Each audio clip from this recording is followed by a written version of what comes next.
Emerson toward left field. And Grady Emerson sees it fly over the wall. Their last two district games.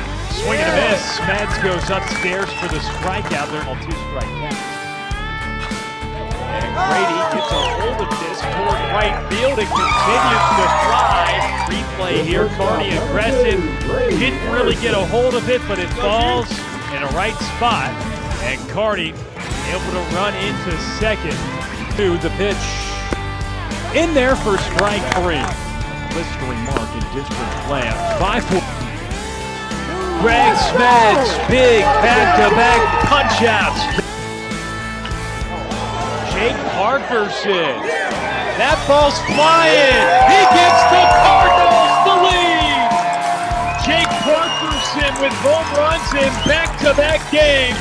And it's a 3-2 score in the bottom of the 5th. 10 of his last 11 games. And has another one here. A single to right brings home Blaine McDonald. Braylen pulls this one down the line and right. And 1 run comes across the score. And also, here comes Carney, a third, and Emerson being waved home. And James digging. Emerson rips it up the middle. Griffin Carney is going to be sent home.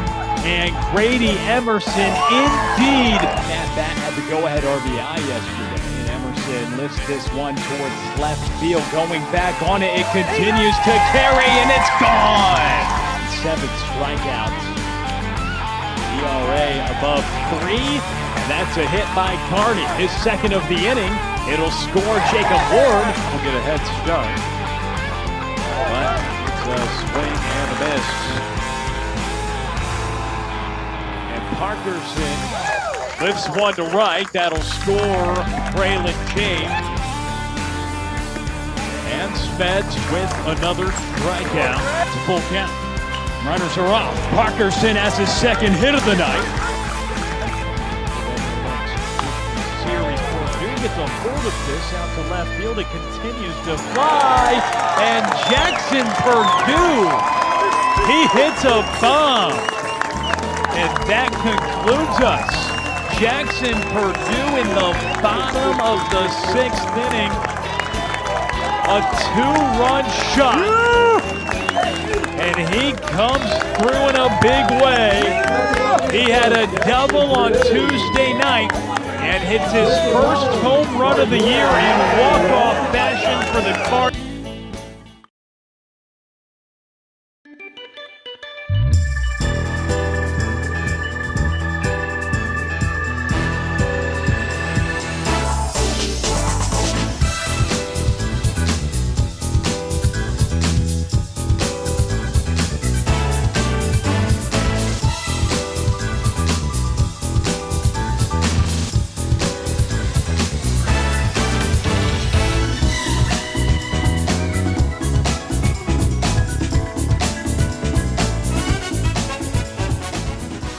Cardinal Baseball Live on Tradio begins now.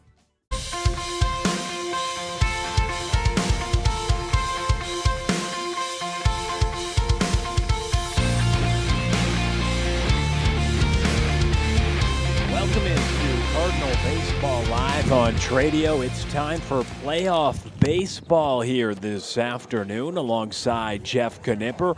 I'm Will Connerly. The Austin Regents Knights and the Fort Worth Christian Cardinals. A doubleheader coming up at 4 o'clock, the first of this best-of-3 series. Jeff, looking forward to postseason baseball here this afternoon at Fort Worth Christian. Yeah, really happy to be out here, Will. We're going to have a little bit of a windy day. It looks like the wind's going to blow in from right. Might have a little bit of an impact on the game, but, just a great day for baseball and a lot going on out here at Fort Worth Christian. They've got playoff baseball, it looks like, over on the softball field. Absolutely. Double dip for playoff action, and we recap how Fort Worth Christian got here. It's because, well, they finished atop the district 10-2. They fell in their final regular season game, haven't played since the 24th of April when they were no hit. However, 10-2, they finished atop the district, did not play last week with that bye as every team within D2 District 1 did. But as we start the area round, that's just a recap of what happened within the district play. Cardinals were great. Yeah, other than that last game, Will, they were really on fire. They put up 10 runs or more in 9 of those last 12. So let's take a look at the playoff path here for the Cardinals. Yes, you got the by-district round, the area round, the regionals, then you got the state finals as well. And Greg Smeds and Cale Berteras will be on the mound today for Fort Worth Christian. A doubleheader today, and if necessary, game could be in the works tomorrow if we don't see a sweep.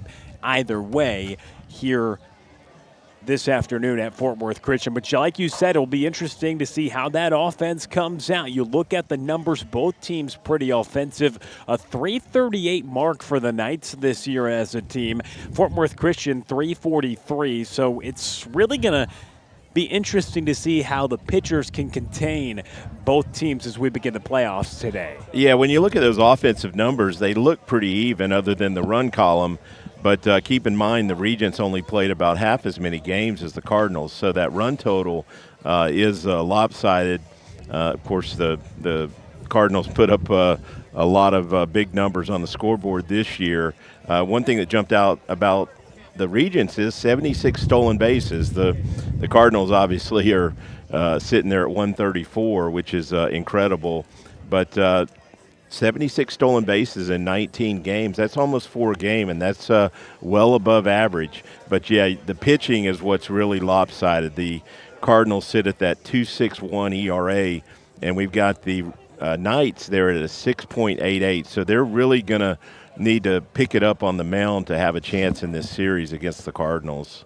Absolutely. That's going to be critical as we continue to look at some of our pregame graphics. We also show you just some of the top hitters this season for Fort Worth Christian. Engine 4 for the 29-6-1 Cardinals. Carney, Emerson, James, and Parkerson have led the way.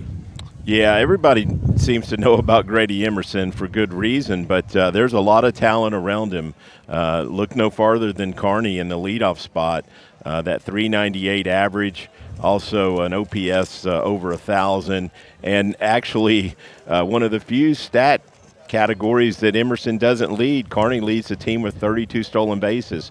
And then in the 3-hole, you've got James, and he's driven in 35 runs this year, second only to Grady Emerson, and also stole 26 bags himself. So just 1, 2, and 3, a good combination of speed, power, and a lot of base hits. Parkerson, not to be left out there, he's number 2 on the team with 3 home runs and sporting a 430 average and 1140 OPS. So this really the top, I would extend it to the top 5 hitters in this lineup. I would put them up against probably any other top 5 hitters in the Metroplex. They're that good. Really are impressive, those top 3. I mean, nearly 100 stolen bases from just your first 3 guys. Let's look at who's hot. Antonio Andujar certainly has been out of the bullpen. He has been nails. Maybe we'll see him today in this playoff matchup. But Braylen, James, Grady Emerson, and Jake Parkerson, guys, we just showed you their season numbers. Here's what they've done over the last 6 games. I believe, either was it Parkerson had a stretch where he homered in 3 straight games, I believe. Mm-hmm. So he's one of those really hot hitters closing out the season. Emerson at 474, believe it or not, that's below his season average, but can't leave him out when you're putting up gaudy numbers like that. 9 hits, 9 RBIs, 9 runs. Braylen James up on top there with a 533 RBI. Just, again, I mentioned they put up double-digit run totals in 9 of the last 12 games, and anytime you can do that, you got to like your chances. They're going to be very hard to beat if they get that offense rolling like it's been doing. Knights and Cardinals coming up on the other side. We'll hear from Rusty Greer, then get you ready for first pitch. Fort Worth Worth Christian School is Christ-centered, college preparatory school where every student is known, loved, and valued. At FWC, students are challenged to pursue excellence in the classroom, in competition, and in their faith, all while being equipped with a strong biblical worldview. From standout academics and championship athletics to award-winning fine arts and a vibrant student community, Fort Worth Christian is preparing tomorrow's leaders today. We invite you to discover the difference for your family. Visit fwc.org to learn more, schedule a personal tour, and experience Fort Worth Christian for yourself.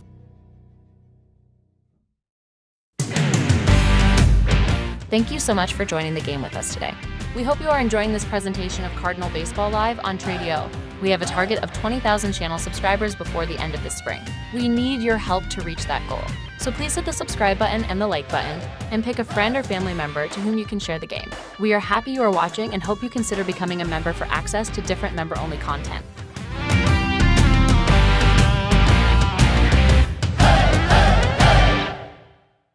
Welcome back to Cardinal Baseball Live on Tradio. Coach, playoff baseball is here. What's the message to your group today as you get ready for this series? I think the overwhelming message is that if you remove the word playoffs, it's another game. And a lot of times as players, we allow the situation to control our emotions and control what we do on the field. And I had a manager who used to say, it's okay to be nervous, but it's not okay to panic.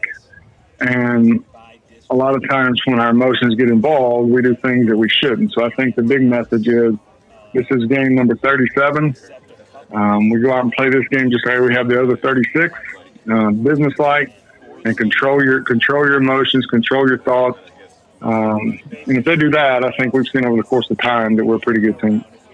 Absolutely, and you've mentioned that when you were answering that question, and I had figured that was the direction you were going to take it, and I know throughout the season when you've talked about a team-first mindset, a business-like mindset, and so is the focus doing that all year long that you don't have to change anything when you get to the postseason? I think that's the big thing. When you that's kind of been the mantra from day one. You hope that when it comes down to these games, if you think about it, yes, a playoff game and you have to win the series, that's the pathway to the ultimate goal, which is a state championship. But it's got to start somewhere. And I think the team's identity, and I believe we talked about this before, is a very business-like identity, and that's come from the bottom up, which is through the players. And I think if all of a sudden we come out and we have changed our approach, what we're doing, then that says the moment's gotten bigger than what we want it to be. And ultimately, this moment, while it does propel us forward into the next round or the state playoffs, whatever you want to say, this moment is about game one at 4 o'clock. That's the most important game of the year. Then game two at 7 o'clock, that's the most important game of the year. And I ask those players all the time, this is the most important game you'll ever play. Why? And they'll say, because it's the only game today. It's the only game today. Or the only game right now. And I think that's been kind of been what we've been saying all year long, and hopefully they take that mindset and that into the games today and go be businesslike. When you are preparing for the game, what can you tell us about your opponent today? Well, in game one, I think we'll see their number one starter, which is a kid's last name is Middlebrook. He's a freshman, which that doesn't say anything. We have to go out and have some good at-bats, put good at-bats together and string some hits together. If we can do that and we can get into the bullpen, then as with any game, once you get into the bullpen, it's kind of it's one of those deals where if those guys in the pen come out and they're throwing strikes and we're down, we're going to be in trouble. But if we come out and we put some good at-bats together early and get a lead and get into the bullpen, now we've got a better chance. What has the preparation looked like as well? Because you had the game on the 24th and then off just this past week, now playing on Monday. After you guys fall in that regular season finale, was there anything you guys focused on leading into a quote-unquote new season with the postseason? Well, not really. We've been in maintenance mode now for quite some time, and really we're at the point, especially when you're at the playoff baseball, that for me, anyways, it's about just keeping the blood flowing and keeping everything kind of on the track. And we did a good job of that this past week, guys. We had some good practices. Swung the bats well in BP. We really worked on some individual defense just to shore that up. As we go forward, anytime you're playing a game, and it's what's been said since the dawn of time, pitching and defense win. And I feel like we're playing pretty good defense.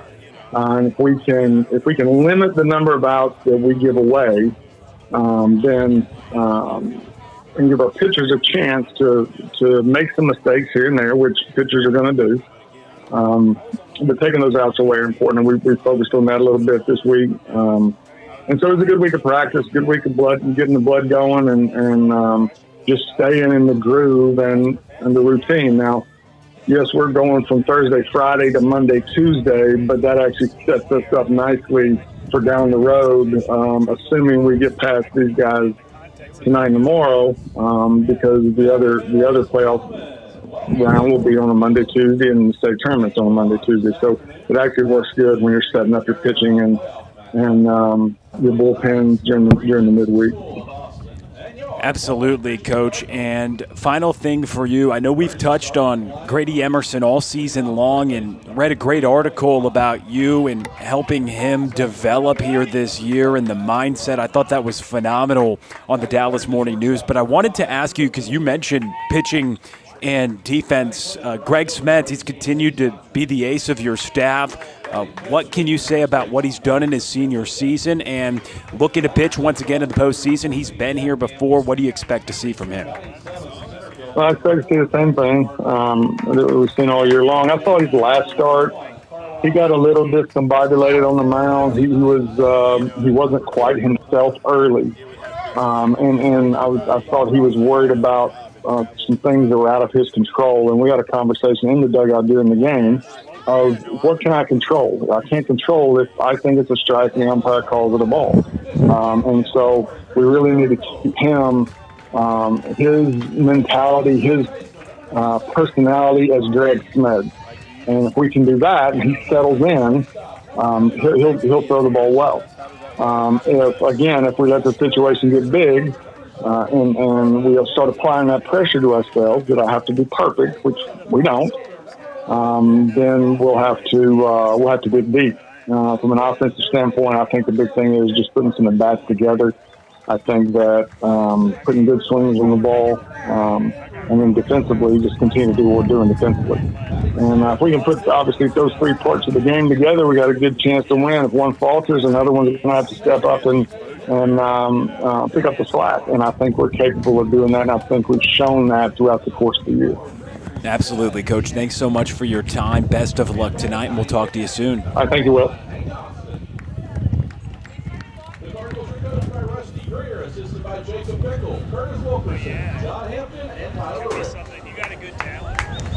I enjoy it, and At this time, ladies and gentlemen, please rise. Gentlemen, remove your hats for opening prayer.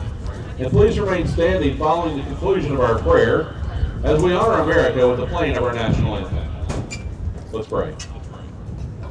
Father, we thank you for this beautiful spring day that you've blessed us with. We thank you for the great game of baseball. Father, thank you for both teams. Thank you for all their hard work to get to this point, the playoffs. Father, we just pray for a great game and a great day here at the ballpark. Keep the players free from injury. Father, we thank you for the coaches and the parents who have poured so much into these players as well. Be with the umpires and be with our fans today. Father, we thank you for both schools. Father, keep everybody safe throughout today and as we travel later. Father, we love you. We ask all these things in the name of Jesus. Amen.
All right, Jeff Knipper, Will Connerly, ready for some playoff baseball this afternoon. You work all year long to get to this point.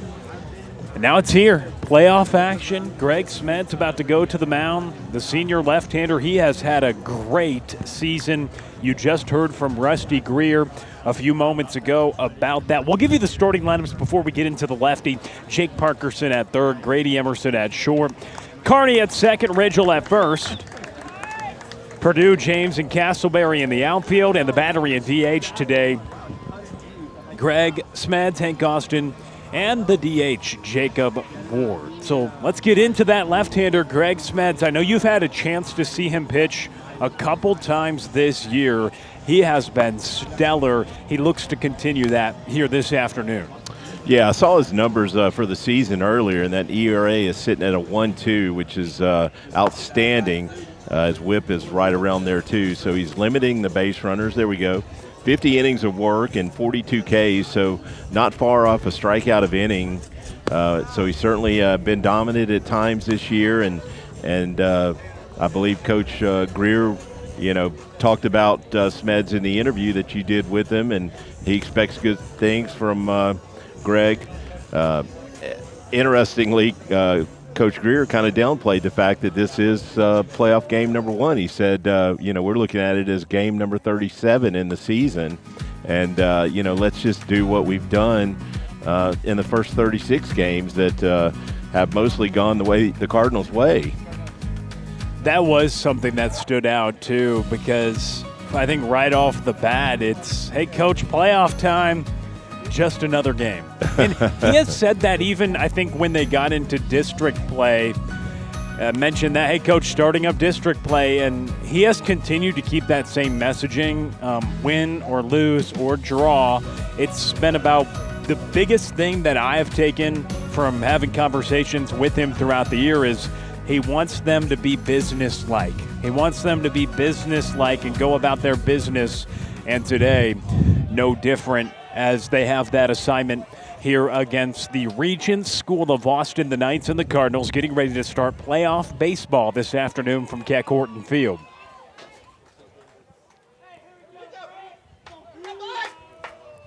Well, it certainly makes a lot of sense to take that approach, to not put too much emphasis on the game. It is a best 2 out of 3 series. We'll be playing 2 here today at Fort Worth Christian, and if necessary, game 3 will be in Austin tomorrow. Y'all good? Come on. So 2 balls, no strikes. Blake Mott leads it off. Swing and a miss. Yeah, good fastball right there. Smeds missed up with those first 2 pitches, but came back and found a strike right there. See Smeds with part of his hat turned inside out in the back. A familiar look for the lefty. His 12th start of the year. But first here, as we open up the postseason, he is 8-0 on the season in 11 starts, though. So when he's been on the bump, the Cardinals have been winning, but he issues a free pass to begin this outing. Blake Mott getting aboard. Number 7, Matthew Robb. Y'all good for us? Come on. Yeah, not the start that I'm sure they would like to see, a leadoff walk. So that brings Matthew Robb up to the plate, the first baseman. After Smeds issues a leadoff walk. And a bunt drop down. Smeds gathers, slips for a second, throws to first, and it sails. That allows Mott to get to third. Runners on the corners with nobody out. Matthew Robb drops down the bunt, not only to sacrifice, gets on, and allows the leadoff runner to get all the way to third. Yeah, tough play right there for Smeds. He had to go pretty much to the third base line and had trouble with his footing there, and that throw just got away from him. And this is the Knights' best hitter right here, Middlebrook, hitting .563 on the season with a 1495 OPS. So certainly not the guy you want at the plate with first and third, nobody out. So Truett Middlebrook takes the first low and inside. A window of opportunity right as we begin this game to open up the postseason. A walk and then a bunt puts runners on the corners with nobody down. And the first two outside the zone to Middlebrook, who, as you mentioned, the shortstop has been fantastic this season with the bat in his hands. Digging through the numbers, his certainly jumped off the page like you mentioned a moment ago. Yeah, surprisingly, we thought we'd see him on the mound in this game one. Yep. Smeds finds the zone, a 2-1 count.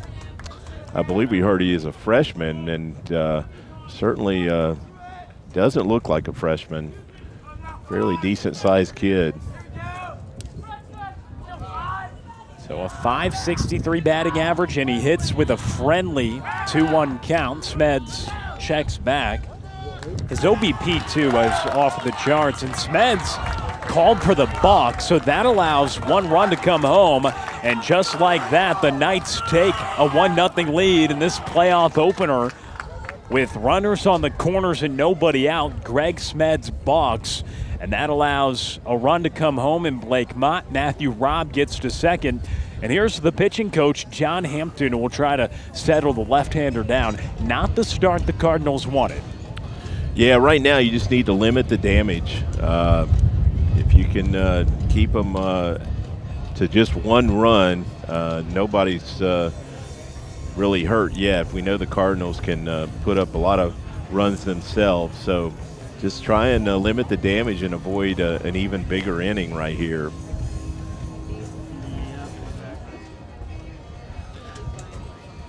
So it'll still be a 2-ball, 1-strike count.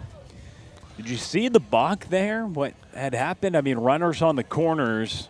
I think he didn't come set. Didn't come set. Yeah, I believe that was what was called. It was a very quick call by, I believe, the first base umpire. We do have 4 umpires out here today for this game, so not asked to make that call from a long ways away. Full crew for a playoff game. Yeah, as it should be.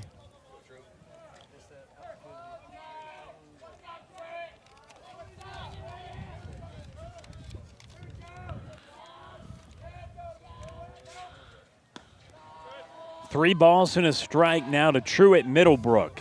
1-0 score.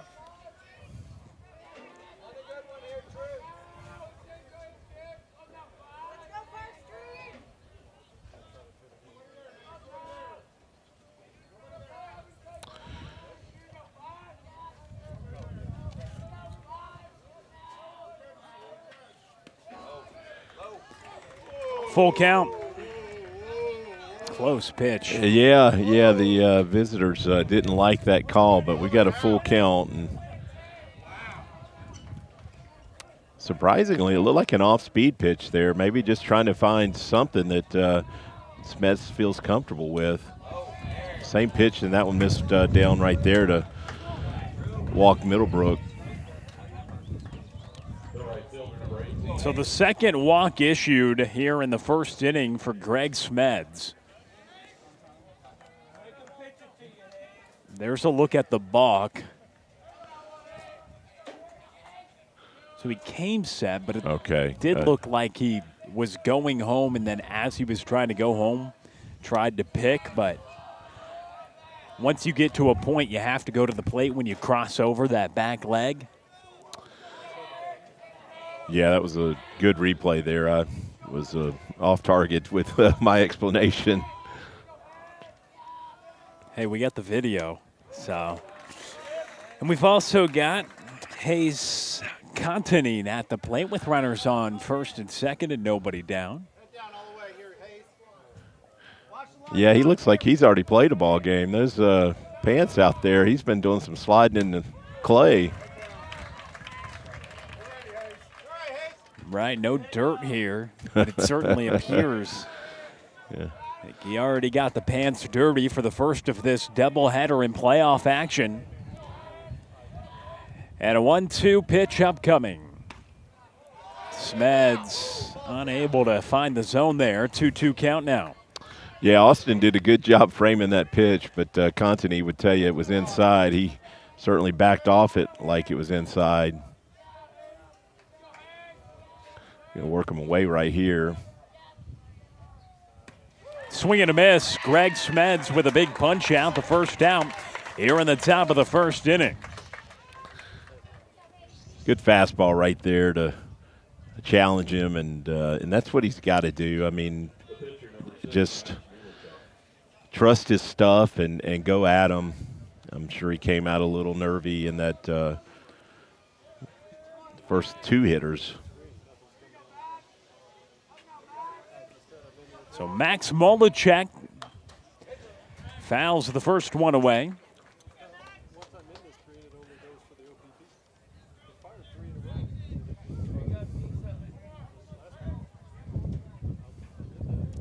We'll see Max toe the rubber come the bottom of the first, but trying to help out his own cause. He's got 2 on and 1 out. Pop up right side. And it gets out of play. You hear the senior catcher? Yeah, Austin let us know that it was not in play for his first baseman, who I believe is Ridgell over there at first base. It is indeed. Ridgell at first, Carney at second, Emerson at short, Parkerson at third. That infield perhaps trying to turn a double play ball. 2 strikes. 1 out, 2 on, and Smeds comes set here against Molechek. Swing and a miss. Back-to-back strikeouts for Greg Smeds. Yeah, just blew him away right there, and at least the bottom half of this lineup, Smeds probably needs to rely heavily on that fastball because they're probably going to struggle to catch up with it.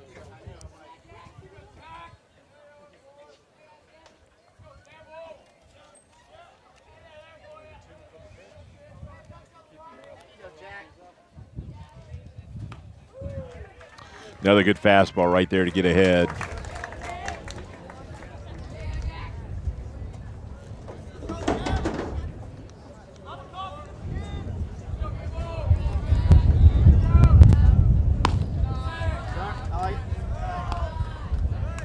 Will, I did notice some of the Cardinals seem to have taken on the blonde look for the playoffs.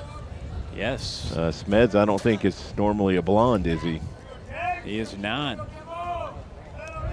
Got to do something special for a hopeful playoff run that the Cardinals are eyeballing. A 2-ball, 1-strike count.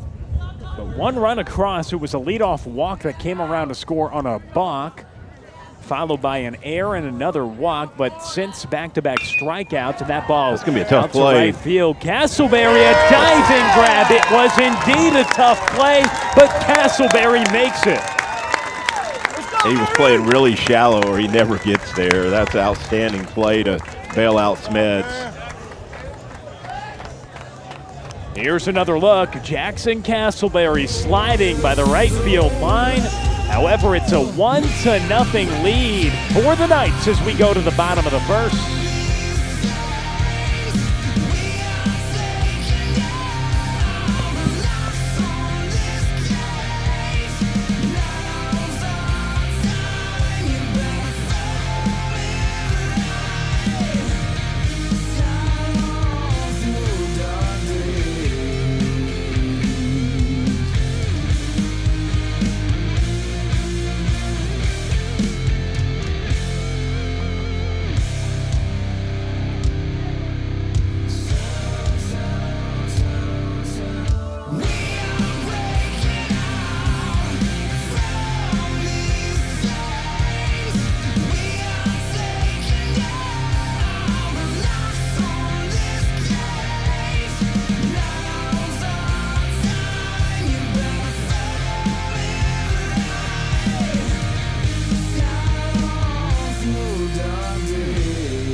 27, Griffin, Carney.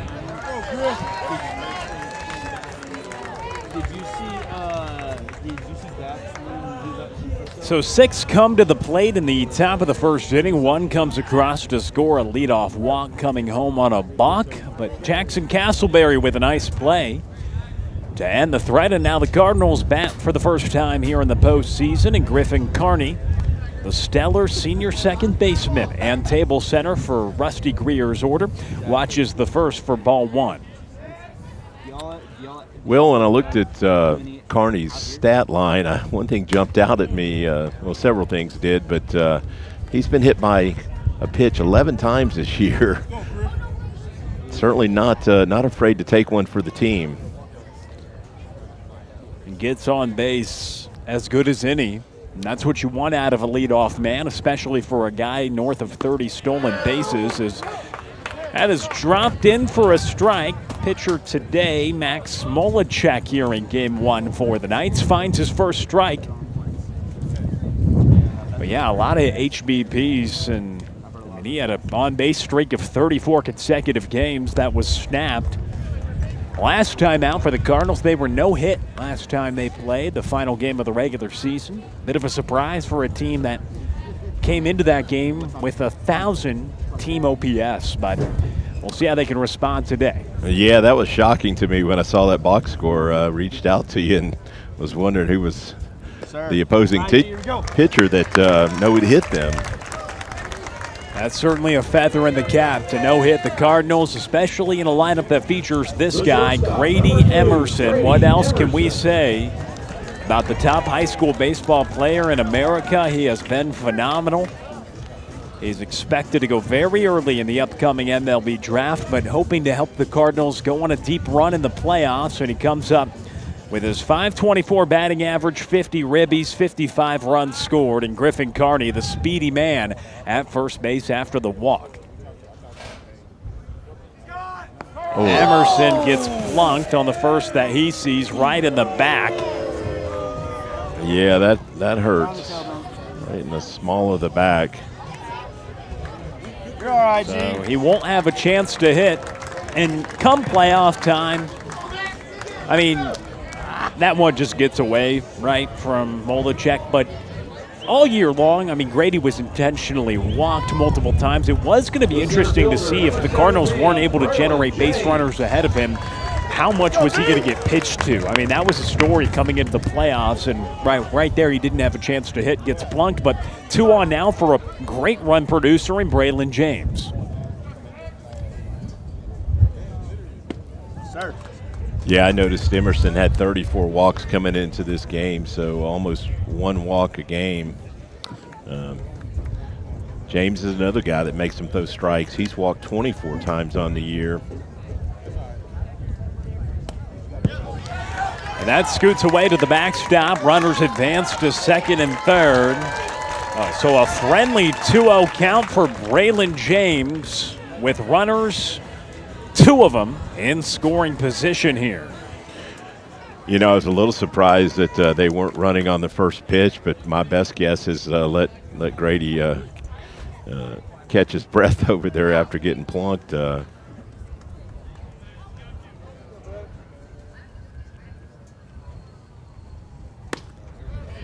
James takes a strike, and while they get over to second and third, as you probably would expect them to, they do it via a wild pitch. But yes, over 60 stolen bases between the top 2 guys, and Braylen James not far behind them. He's got speed and a 2-1 count.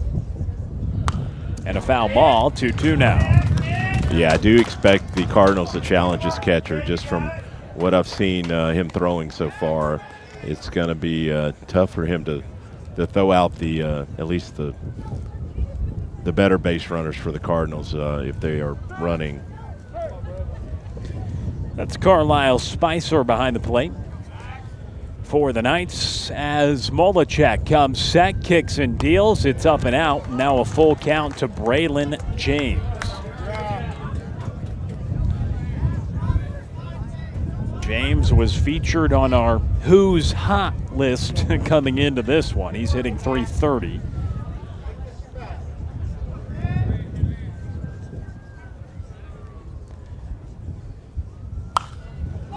James skies this high toward the Cardinal dugout, and he'll have a mulligan. It gets out of play. Braylen James, he has hit safely, Jeff, in 5 of his last 6 games. His 5-game hitting streak, of course, snapped last time the Cardinals played, as nobody on the Fort Worth Christian Cardinals got a hit, but he has been swinging it well as of late, and a big 3-2 pitch upcoming. Yeah, 35 RBIs on the season, and certainly in a great spot in the lineup with Carney and Emerson ahead of him as much as they get on base. He goes chasing upstairs. Max Molachek picks up the strikeout, and there's one gone here in the first inning. The right fielder, number 11, Jaxon Casselberry. Yeah, definitely helped him out there. That was well out of the zone up. So the last time I was out here, Will, Casselberry homered, and I noticed that's the only home run he's hit on the season. So let's see if I'm a good luck charm for him right here. He takes a strike. Casselberry really started to come around toward the latter half of the season, dealt with some injury in the early stages of the season. All you want, come on. Yeah, he missed about 6 or 7 games from what I saw. And that is fouled away, an 0-2 count.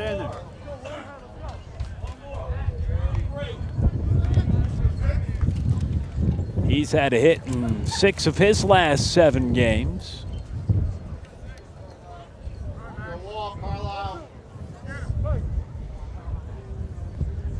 Yeah, but he was down for a couple of weeks early on in the season. And with 2 strikes, he takes well upstairs.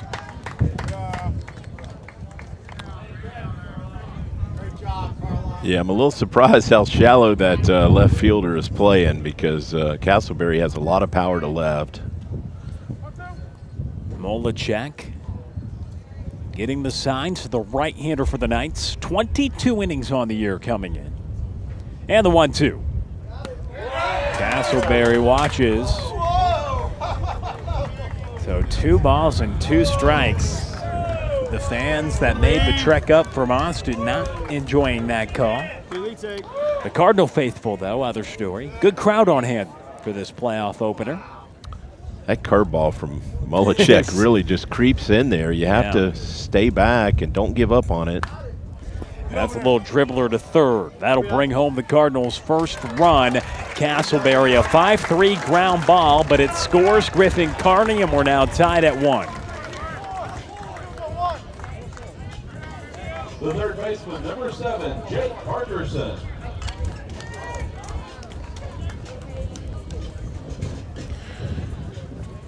Yeah, Parkerson really has some outstanding numbers. 430 batting average on the season, 1141 OPS, and I know he's one of those guys that's been on a tear lately.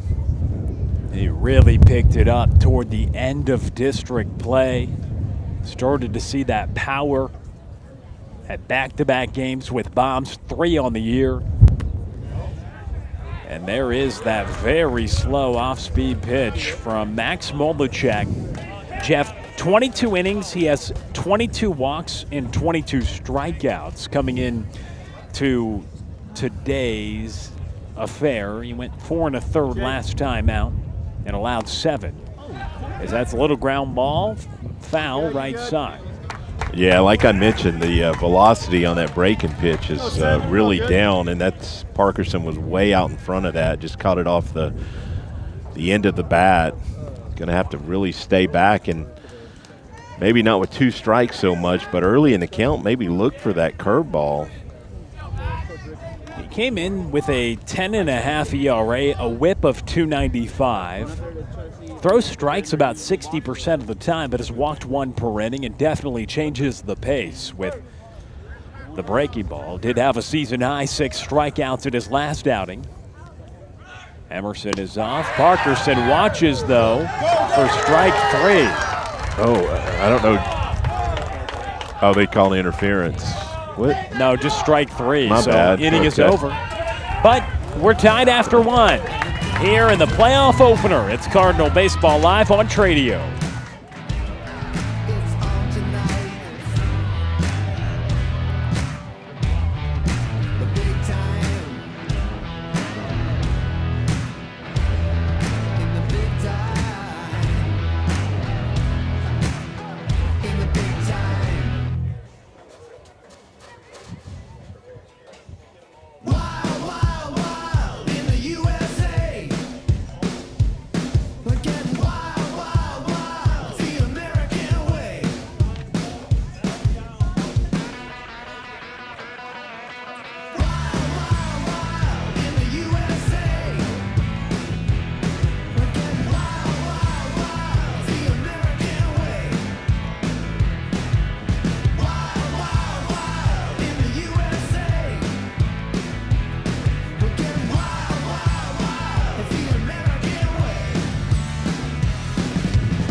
Jaxon Cardwell leading things off here in the top of the second. High bounce to Smeds, and he gets it on to first in time.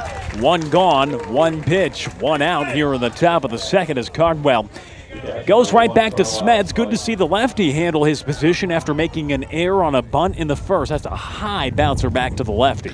Yeah, very close to a turf hit. Just got to him by half a step, but that was a tough play. Had to really fire it to first base to get that out. That brings Carlisle Spicer, who's also first pitch swinging, the catcher for the Knights today. Boy, Spicer was way out in front of that pitch, but hit it hard over the Cardinals dugout. Another swing, that's foul ball. So 3 pitches, 3 swings here in the top of the second inning. Greg Smeds had to face 6 in the first. He walked 2 and also committed an error. That was through the first 3 he saw. He balked home a run, but then got 2 strikeouts and a great play by Casselberry to end the inning. That's been Smeds' miss so far, is predominantly up, and it looks like he's not real comfortable where he's landing with that front foot. He gets the swing, but Austin will have to throw down to first. He does so with success. Smeds registers his 3rd punch out, and there's 2 gone in the second. Hunter Prater now comes up with 2 down, nobody on. Smeds looking for a 1-2-3 frame and hopefully getting the Cardinals right back in the dugout. About Hunter Prater, the Knights' second baseman. The 9th hitter in the order.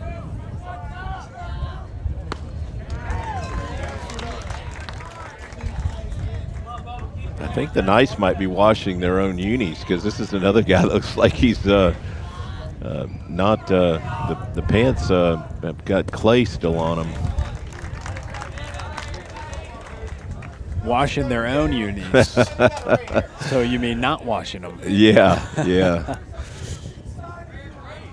Fair enough. Smeds on the 0-2. Misses down. Well, sometimes that'll happen, right? You're playing well. You don't want to wash the uniform, mess up any of the mojo. Maybe that's it, yeah. Keep a streak alive.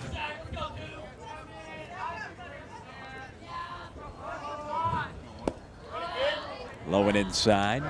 You know, as a former pitcher, a lot of times they would get to pick the uniform, and if it was a bad day on a Saturday, they said, what do you guys want on Sunday? You go, well, let's wash all the bad stuff out of them. Let's go with the same thing. And well, Greg Smeds goes upstairs and gets a 1-2-3 frame in the second. 1-1 score. Cardinals come to bat in the home half when we come back.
Christian, the first baseman, number 9, Andrew Ridgell.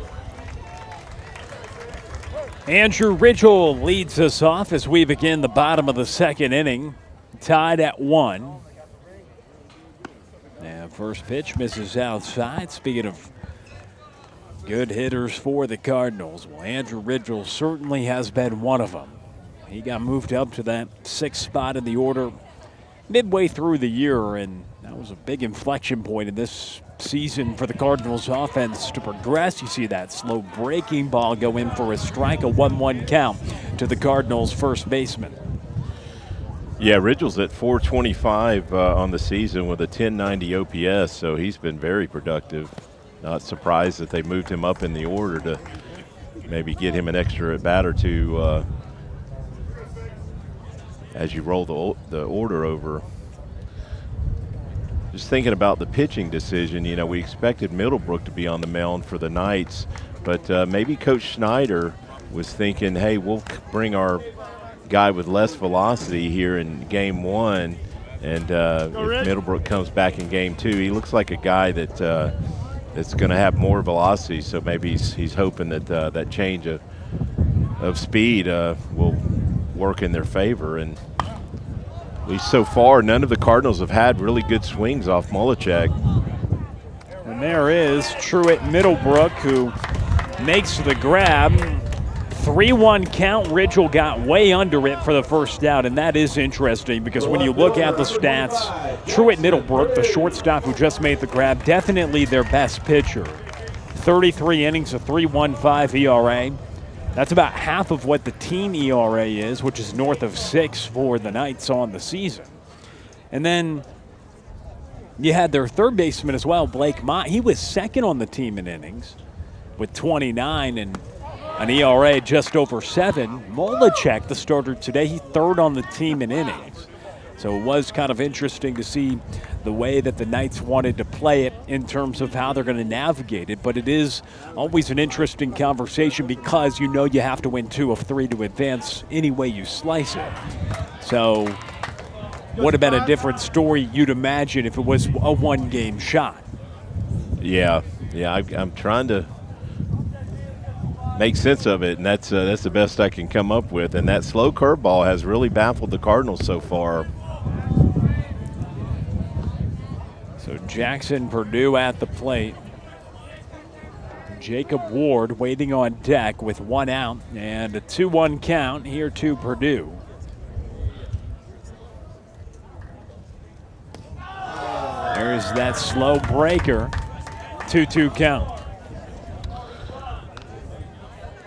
I don't recall Purdue playing much early in the season. Has he been a guy that's there was a lineup change, or did he was hurt the first couple of months. He was an everyday guy out in left last year, and he was hurt the first couple months. About 2/3 of the season he missed. Okay. And once he got healthy, he got into the lineup right away, but gets rung up for strike 3. That's Molechek's 3rd strikeout now here in the bottom of the 2nd inning.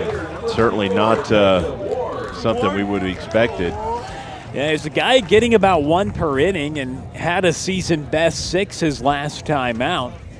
When you look at the stuff, though, it has had the Cardinals off balance early on. They were able to score in the first inning after a leadoff walk drawn by Griffin Carney. Then Grady Emerson was hit, and Carney came home to score on an RBI ground out by Jaxon Casselberry.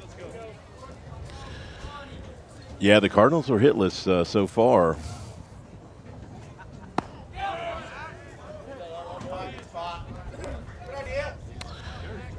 Yeah, maybe Molechek showed Coach Schneider something his last start that warranted this game 1 start today.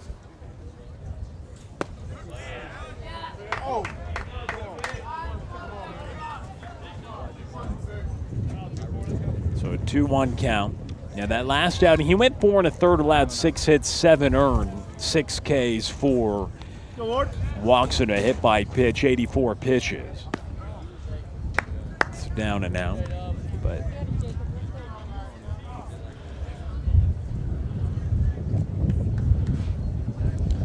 3-1 count here to Ward. Yeah, that stat line certainly wouldn't wouldn't back up that theory. And Ward draws the walk. Let's go, Hank. Let's go, Hank. So I'll bring up Hank Austin. The catcher, number 1, Hank Austin.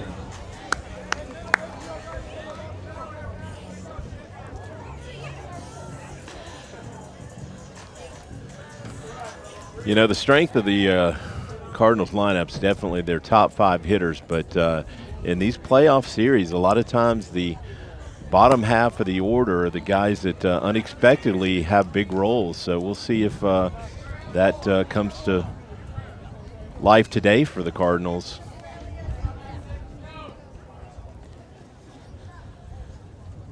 Hank Austin, the 9th hitter in the order, 1-0 pitch.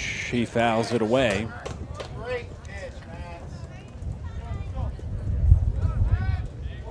We're tied at 1. Each team getting a tally in the first inning. Smed's able to retire the side in order. In the top of the second, the Cardinals looking to start something with 2 outs here in the home half of inning number 2 after the walk to Jacob Ward. And Hank Austin now ahead in the count, 2 balls and a strike. Little surprised the Cardinals aren't running right here with 2 outs. It is a good spot to try and steal a bag. And actually, Coach Greer looks a little flustered, like maybe they missed a sign. But nothing happening.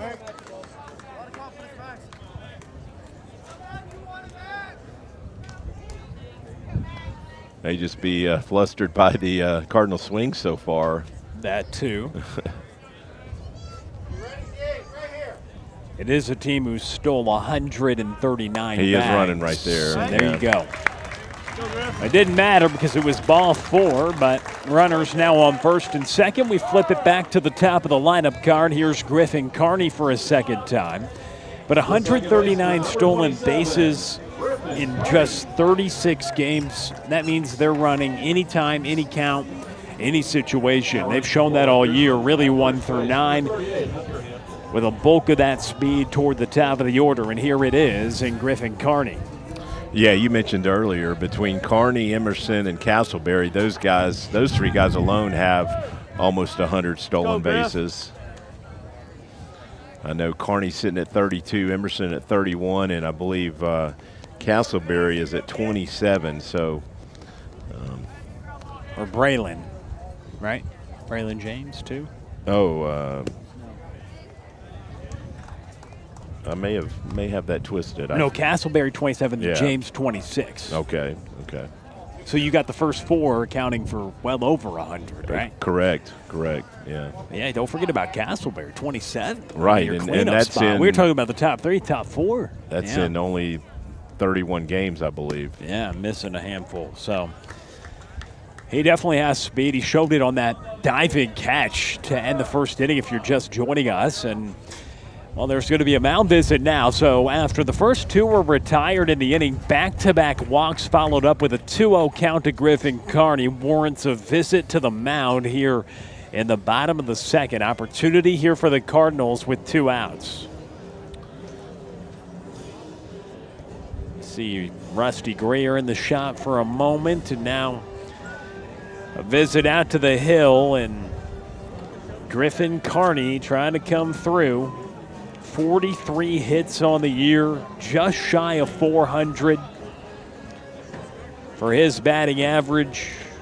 In the second to last game of the regular season, he went 4 for 5, was our player of the game. Speaking with him after the game, good day at the office for you, Griffin, and he told us, well, you know, there were a bunch of 2 infield singles, a couple of bloop hits, but you'll sign up for a 4 for 5 day any way you can get it, and that's what he had.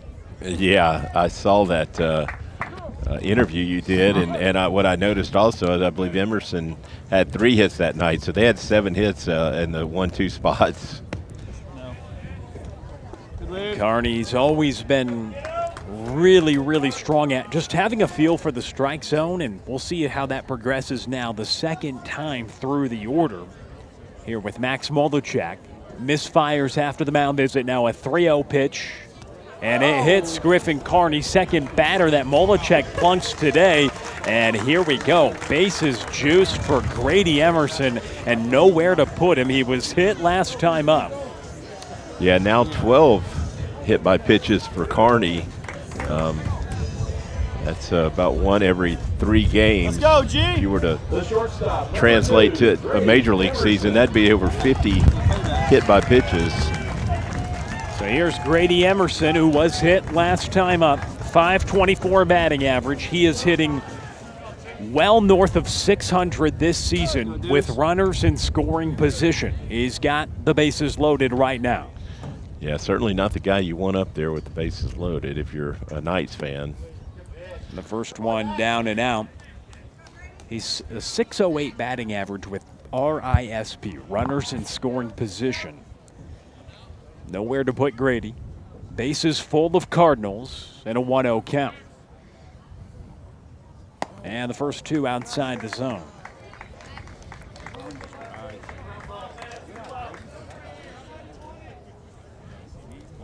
Yeah, 50 RBIs on the season. He certainly made the most of those opportunities when the guys are out there in scoring position. And 16 of those RBIs have come with 2 outs, which also paces the team. And 2 out ribbies and a 3-0 count here to Emerson. A lot of respect right there, a 2-0 breaking pitch. Normally you'd expect to get a fastball in that spot. We'll see if the light is green on a 3-0 pitch upcoming here from Max Molechek.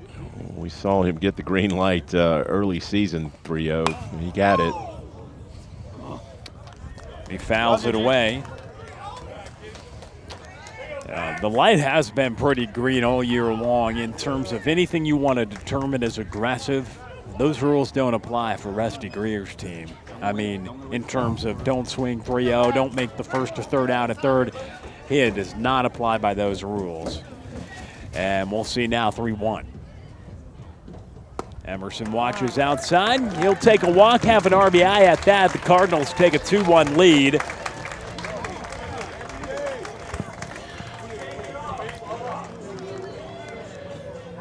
So 4 straight free passes, 3 walks and a hit by pitch, all with 2 outs, manufactures the second run of the evening for the Cardinals.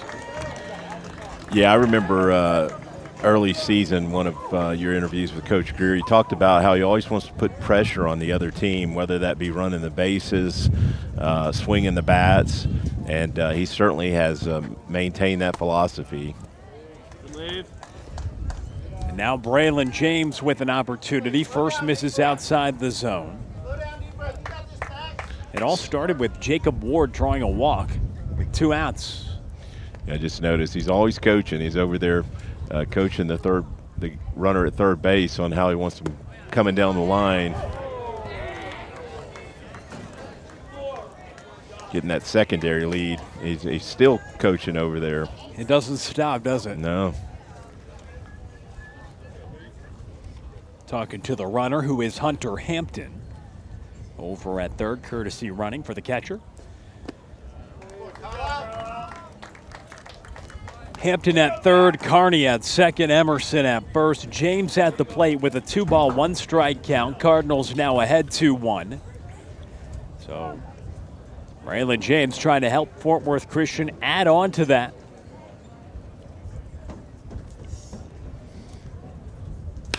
And that's James well hit. pulls on this one to right, and it went a ways, but Hayes Continent makes the grab, and the side is retired. Not before the Cardinals score 1. They're up 2-1 as we go to the 3rd inning.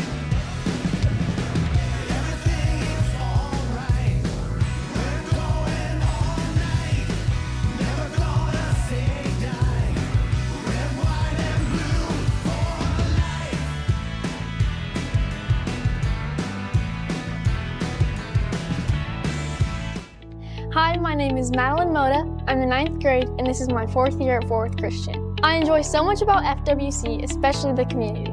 You can tell the teachers truly care, and I love how Christ is incorporated into every classroom. I love that at FWC, you can be included in so many aspects of the school, and so many new opportunities. Visit fwc.org to learn more, schedule a personal tour, and experience Fort Worth Christian for yourself. Hi, my name is Kendall Bryant. I'm in 8th grade, and this is my 3rd year at Fort Worth Christian. My favorite thing about Fort Worth Christian is how everyone feels like a family, and it's a very close-knit community. Visit fwc.org to learn more, schedule a personal tour, and experience Fort Worth Christian for yourself.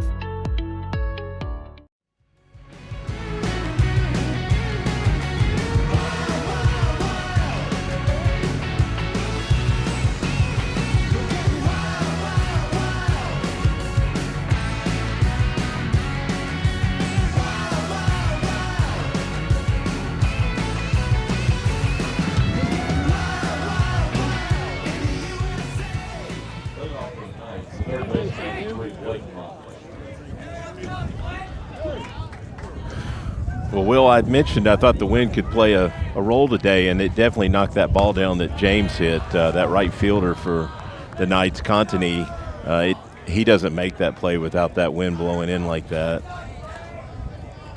Braylen James gave it a ride with the bases loaded and 2 outs. But the right fielder makes the grab to end the threat, but the Cardinals do manufacture a run. With 2 outs, 4 straight free bases, brings home a run on a Grady Emerson walk drawn with the bases loaded. Now the Cardinals on top 2-1 here in this TAPPS playoff opener between the Cardinals and Knights, and Smeds getting Blake Mott. He led off the first inning walking and later came around to score. Now a 2-2 count.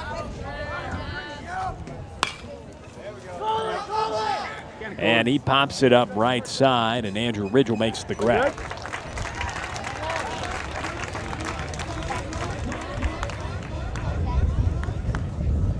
The first baseman, number 7, Matthew Robb. Neither team has got a base hit yet, Will, and we're in a 2-1 ball game.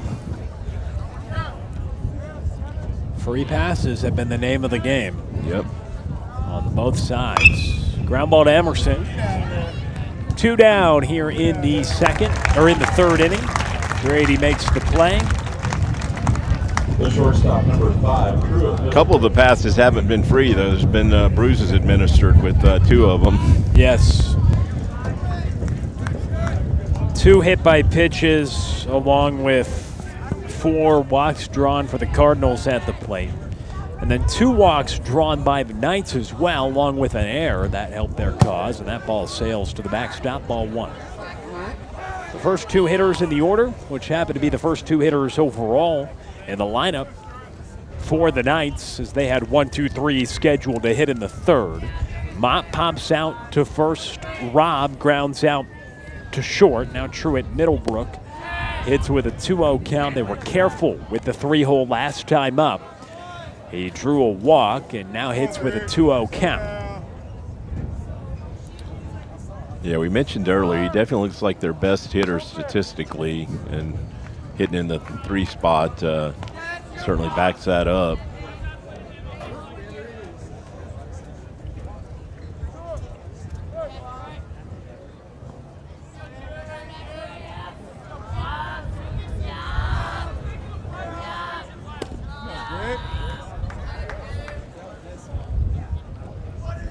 Go, Forrest, you're all good.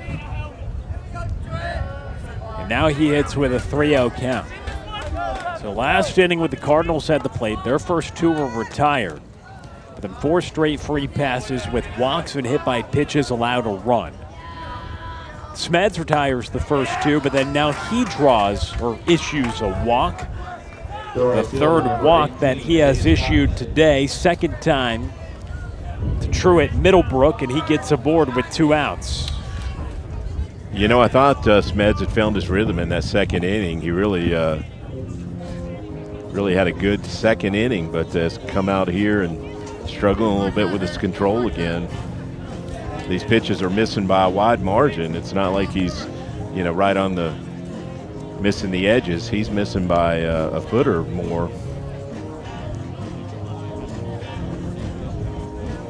I mean, that first one sailed way to the backstop.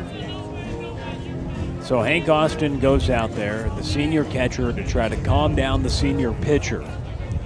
He really locked back in after an early mound visit in the first, retired 3 in a row, then retired 3 more in a row to begin his second inning of work, and set down the first 2 here in the third. But after a walk, Hank Austin goes to chat with the lefty, and his first pitch misses up and out to Hayes Carney, who made that catch in right to end last half inning on a well-struck ball by Braylen James.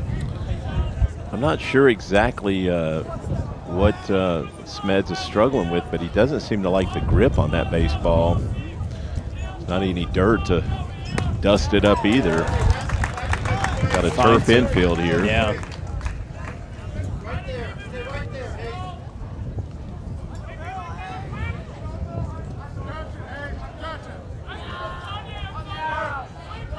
Middlebrook at first. Smeds delivers home. 2-2 count after the swing and miss. Yeah, 2 good fastballs right there to come back against Carney. 2 balls, 2 strikes, and 2 outs. Smeds set, kicks, steals, and gets strike 3. 5 punch outs through 3 innings of action for Greg Smeds. Cardinals back to the plate. They lead by 1.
So Jaxon Casselberry leads us off as we begin the bottom of the 3rd inning.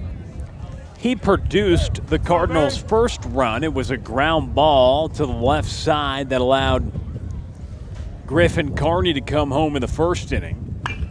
And first pitch swinging. Cardinals get in the hit column. First hit we've seen today from either side. Jaxon Casselberry sends it to left field. Yeah, he got that slow curveball and didn't miss it. Honestly, Mullichek's lucky that ball stayed in the yard because it was not in a good spot, about waist high, and Casselberry just had some top spin on it, but it was all over that pitch. And now 2nd time through the order for Max Mullichek. Ground ball too short. Middlebrook bobbles for a moment. It's on to first and in time. Good recovery there from the shortstop to get Parkerson. Casselberry does advance to 2nd. And 1 out. Middlebrook showed off that arm and why he's a strikeout guy on the mound, because I really thought they might beat that out. had trouble getting a handle on it, but just threw a laser to first base to get him by half a step. A speedy team, you don't typically see margin for error on the infield, but Middlebrook was able to recover quite nicely and get Parkerson. There's that slow breaking ball. Ridgell sends it to right. Stays back on it nicely. Casselberry being waved home. No play at the plate. He dives in safely. Andrew Ridgell gives the Cardinals a 3-1 lead, and he trades places with Jaxon Casselberry. Yeah, we mentioned earlier Ridgell has been very productive in that 6-hole, and shows you why right there. Another first pitch curveball that they went up there and maybe changed their approach. Yes. Went up there looking curveball. I like it. I mean, that would be the thought for how often he threw the breaking ball, and it was not generating a ton. Now, correct me if I'm wrong. Didn't think it was generating a ton of swing and miss, but it was stealing strikes because you're trying to get a feel for a guy. And now if you're going to show it that often, don't think the fastball is going to beat you even if you're sitting breaking ball the opposite way. And that looks like exactly what Casselberry did. His hands got around to get to left side, and then Ridgell right there punches it the other way on a first pitch breaking ball. I'm right there with you on the approach changing. That's what it appeared to be. Yeah, and the strikes that Mullichek was getting with that curveball were mostly looking strikes. I think guys looking for fastball that laid off that curveball, but now they're attacking it. Purdue skies out to the right side, and it falls in foul territory. And that is the thing, though, that you're going to showcase the breaking ball quite often, and then he was starting to start with it, and perhaps if you're going to sit on it, I think that's a good idea if you're showing that that is the one pitch you can consistently generate strikes on. And so that is the interesting thing, because early on in the outing he had a walk and a hit by pitch to start the outing. 2 on for Braylen James, nobody out, only 1 run comes home. Give him credit. But now the Cardinals ahead by 2 after the Andrew Ridgell, who's standing on second, RBI hit to score Jaxon Casselberry, who began the inning with a hit. The only 2 hits we've seen in this ballgame. Yeah, Mullichek did go at him with a fastball right there, but it certainly looks like when he gets in a tight spot, he wants to go with that breaking pitch. The 1-2 goes to the breaking ball. Jaxon Purdue pulls it out to left field, and back on it to make the grab is Jack Gamble. And Ridgell has to retreat to second for the second out. Yeah, Purdue didn't get that in the sweet part of the bat and got under it, but that ball's definitely carried a little better to left than it is to right. So here's the freshman, Jacob Ward. He began the rally in the second inning because with 2 outs, he comes up, draws a walk. That was followed by another walk, a hit by pitch, and then another walk to generate a run. So his good at-bat, or plate appearance rather, with 2 outs in the second, helped the Cardinals generate a run. And now they're trying to continue to add on here with 2 outs, and Ward up at the dish again here in the third. Yeah, I noticed Ward's got some good numbers, especially for an 8-hole hitter. 463 on-base percentage and 925 OPS. The only non-senior that has gotten a lot of playing time in the batting order, and only non-senior in the starting lineup here in this postseason game. The freshman really has stood out, and he probably had one of the best performances for the Cardinals in their biggest district series of the year. They go on the road to Lubbock. He hits a home run, 2-run rule victories. The 2 teams were tied for first at the time, and he has earned an opportunity for the freshman to be in this starting lineup. I remember when Casselberry went down with that wrist injury early in the season. He's the one that stepped in and played right field. So that looks like probably where he'll find himself next year, somewhere in the outfield. Yeah, it's going to be interesting. A lot of open spots, right, with Carney, Emerson, James, Casselberry, Parkerson, Ridgell, Purdue, and Austin. 8 of the 9 in the order, all seniors. So. Yeah, rare that you see a line up that heavy with seniors, but certainly helps your chances come playoff time. Swing and a miss by Ward. 2 balls, 2 strikes, 2 outs, and a 2-run ball game in the bottom of the 3rd inning. Got it, buddy. Let's go. Andrew Ridgell had an RBI knock. He's over at second. It's Jacob Ward hitting with a 2-2 count.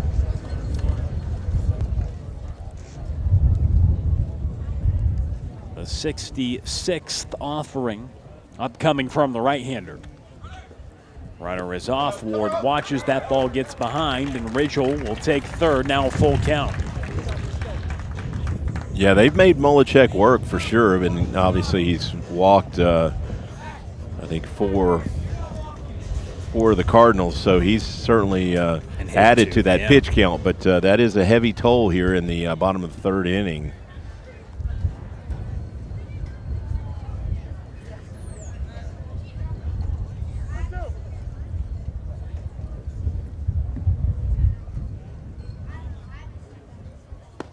And Ward takes call for strike 3.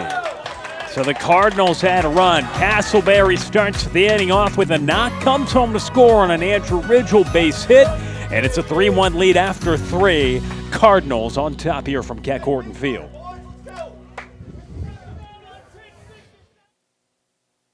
They call it the big time.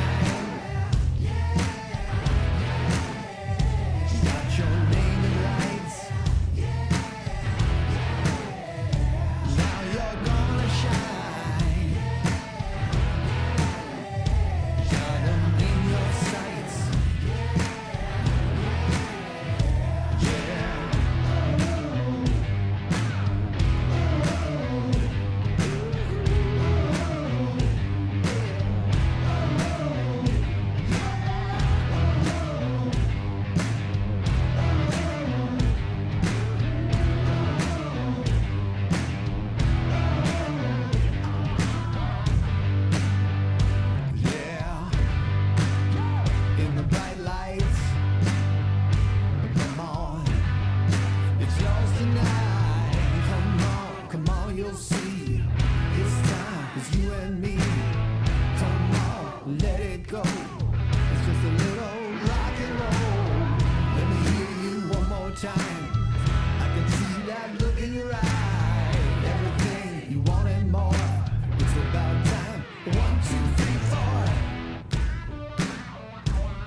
All right, we start inning number 4. Jeff Knipper, Will Connerly, you're locked into Cardinal Baseball Live here on Tradio as we begin the TAPPS postseason. And Greg Smeds starts the 4th inning off, getting some oohs and ahs from the crowd as he sees another go to the backstop. I think that's the 3rd one that, and he's had some misses of wide margins today. I think 3rd time today that it's gone to the backstop, really with just no leather on the backstop for Hank Austin. And now they're saying that it hit the batter in Max Mullichek leading off this inning. And the umpires will come together. Jeff? Yeah, Mullichek has that look on his face like it certainly got closer than he liked. Well, the 4 umpires are going to talk about it. I'm not sure if you don't see it behind the plate how a base umpire could change a call. Here is going to be another look.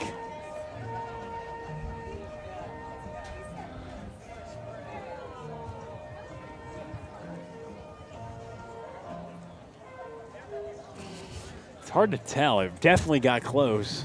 Yeah, it's way too close for comfort. Kudos to Molechek for turning back like that because they are going to give him the base. Yeah. But sometimes you see a hitter open up in that spot, and he turned away from it. Yeah, and the big thing you look for, right, is did the ball change trajectory? And it looked like it kind of did a little bit from that replay angle Tim Polster, our great producer all year long on Cardinal Baseball Live, just gave us. Yeah, and but so they award him first base. The umpire didn't get to the luxury of the replay, so not sure what they saw that the home plate umpire didn't see initially. Yeah, now Rusty wants an explanation, head coach for the Cardinals. Yeah, they don't get replay out there on the field. Right, we have the luxury, right? If it's a good call or bad call, no high school baseball replay, we could say good call, bad call, and then we can confirm it for you. It was hard to confirm, at least from that angle, how far away it was, but it is interesting. So the home plate umpire initially didn't call it, and then they're going to bring him back. Wow. They bring him back now. This is odd, to say the least. Okay, so you don't normally change the call and then change it again because they didn't initially give him the base. Right. So just to recap, we start the inning off with Max Molechek at the plate. First pitch, sails to the backstop. He then says it hit me. Umpires get together, award him first base. Rusty Greer comes out and says no, no, no. And then they bring him back to the plate. I've never seen that be changed twice. That is the summary that we got. And the only thing we're sure of is there is one ball on Molechek. Yeah, that was not a strike. That isn't either, so a 2-0 count to Max Molechek. Interesting start to the fourth here on Cardinal Baseball Live. The first three miss outside the zone. Yes, Smeds is just not comfortable out there for the most part today. Seems like he'll find it for a hitter or two and then just struggle again to consistently throw strikes. A 3-0 count here to Max Molechek and a 4-pitch walk. So he gets to first base after all. Pretty sure they'll have Gamble probably taking until Smeds throws a strike. That was 4 straight balls right there, and again, none of them were really close to the zone. Going to have a courtesy runner.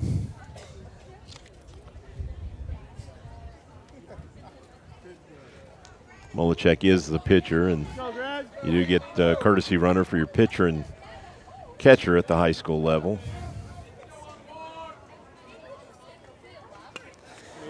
And not taking, but bunting. Interesting. Yeah, didn't expect. Thought they'd make Smeds earn a strike.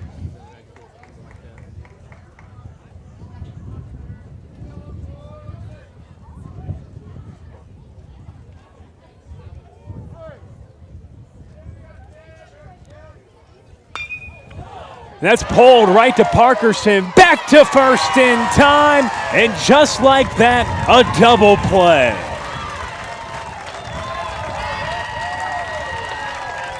Boy, that was one of the better hit balls of the game, and we get the replay right here. Parkerson goes up and gets it, and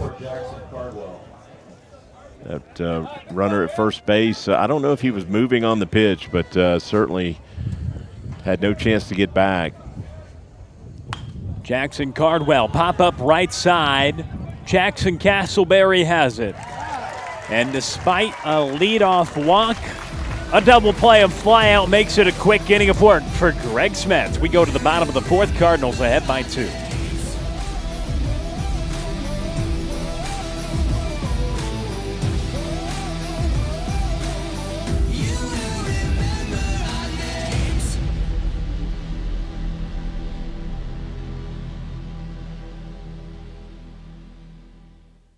Tristan Coleman, 11th grade. This is my first year at Forest Christian.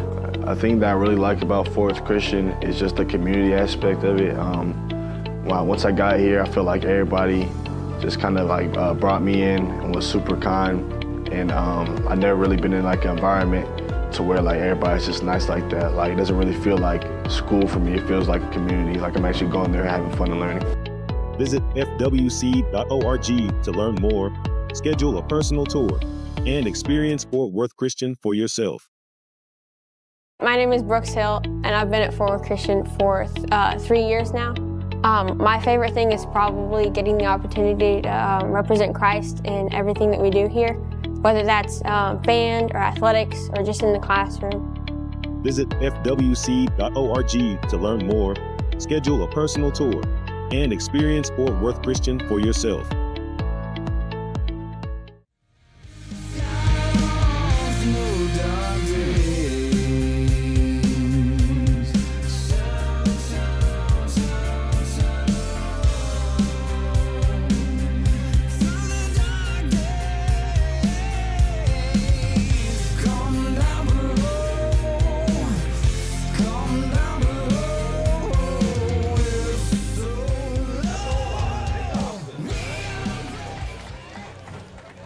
Hank Austin leads us off as we start the bottom of the fourth inning. He walked his last time up.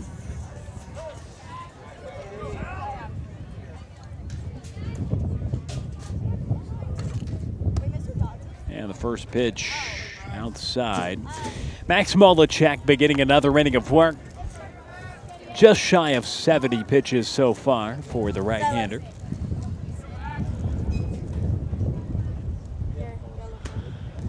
And a 2-0 count to the senior catcher. Again, his only trip to the plate came in the second. It was a walk, a string of 4 straight free passes that produced a run for the Cardinals. They add on in the third on an RBI single from Andrew Ridgell. I know one of the things Coach Greer talked about in the interview you did with him, Will, is getting into their bullpen. So I'm sure they're looking at that pitch count out there for Molechek now at 70 pitches and saying, hey, if we can make him work hard another inning and make him throw 20 or more pitches, this very well could be his last inning of work. Austin taking a strike.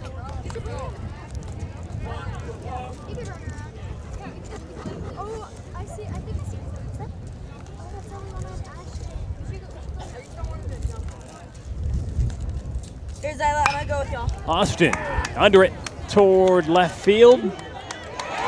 And it falls in the triangle of Cardwell, Gamble, and Middlebrook, the left, center, and shortstop. Hank Austin has himself a 3-1 loop single to get aboard to begin the fourth inning. Yeah, not well hit, but well placed. Sometimes you get those.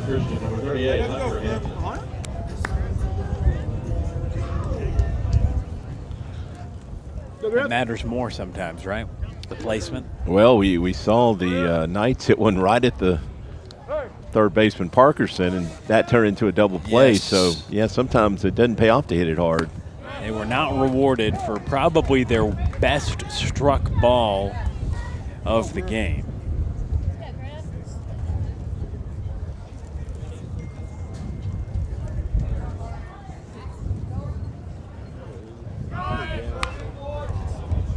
Carney fouls one away.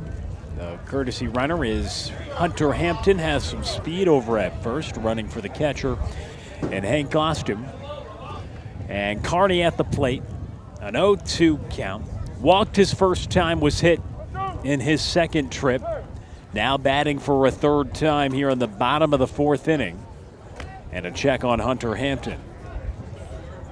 Not sure if that was a straight steal on that last pitch and Carney swung away, or if that was a hit and run. Almost looked like Carney was trying to go to the right side, which would suggest it was a hit and run.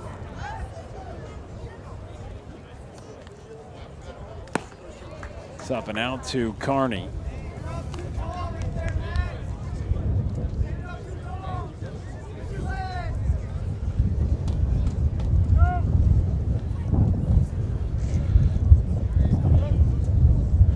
He's edging out there. He might be running right here. Yeah, he's going.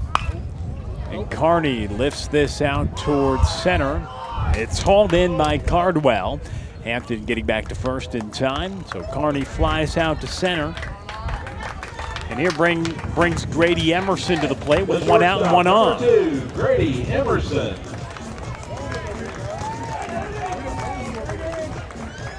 So here in the area round of the playoffs, this 3-game set hosted by Fort Worth Christian.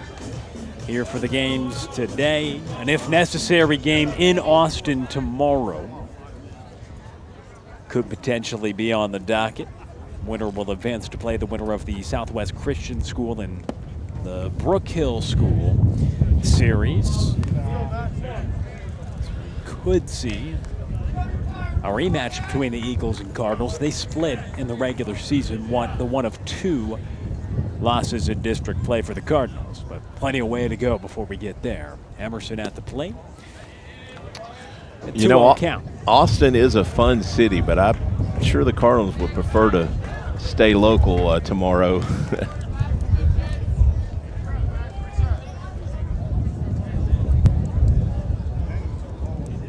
They're looking to add on to what is a 2-run lead in the 4th.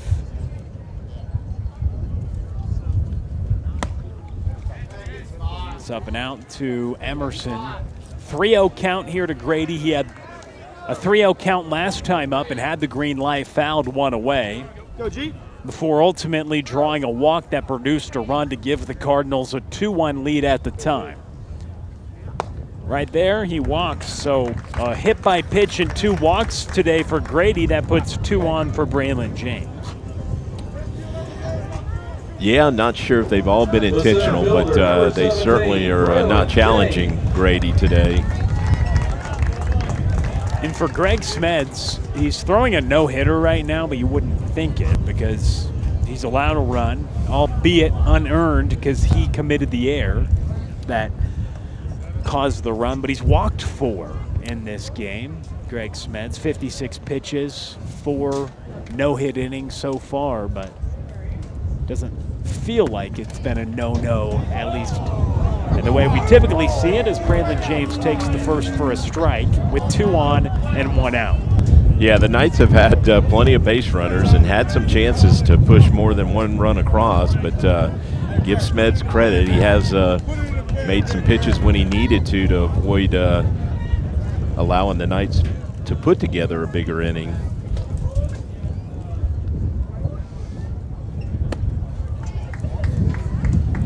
One ball, 1 strike with 1 out, 2 on. Yeah, Smeds so far 56 pitches, just 29 of them for strikes. But again, 4 innings, just 1 run, no hits, and that run was unearned.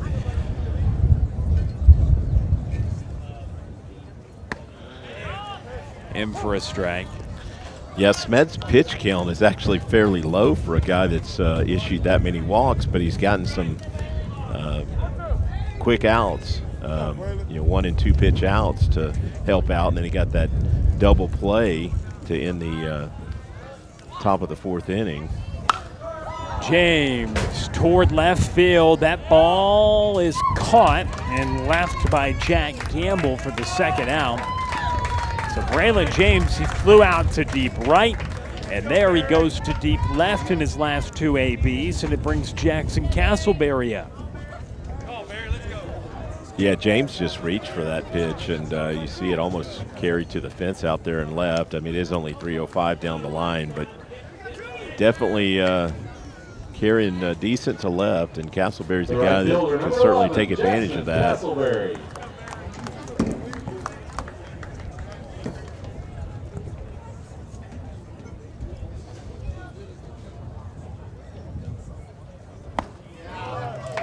Swing and a miss by Jaxon Casselberry. So an 0-1 count, 2 down, 2 on, 3-1 lead for the Cardinals. Jaxon Casselberry, RBI his first time up, singled and scored in his 2nd at-bat.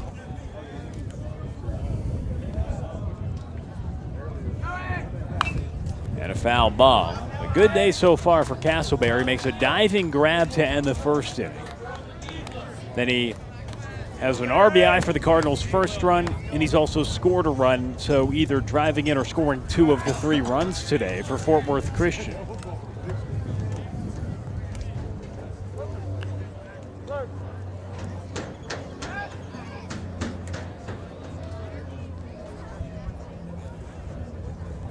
That's well hit. Falls in right in front of Contanine, and that brings home Hunter Hampton. Jaxon Casselberry, second RBI, makes it a 4-1 Cardinals lead.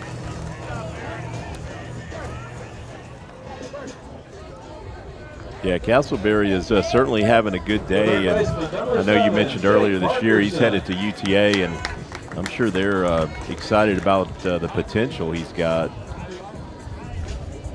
This looks like a big leaguer. Jake Parkerson, 2 on, 2 outs. Skies at the center.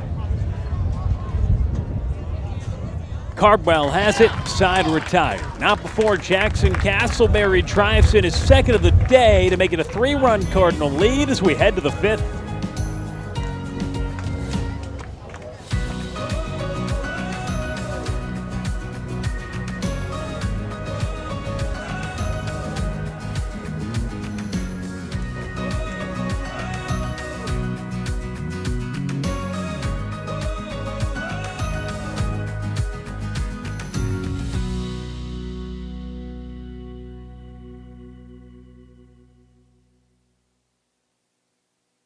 They call it the big time. Got your name in lights. Now you're gonna shine. Got 'em in your sights.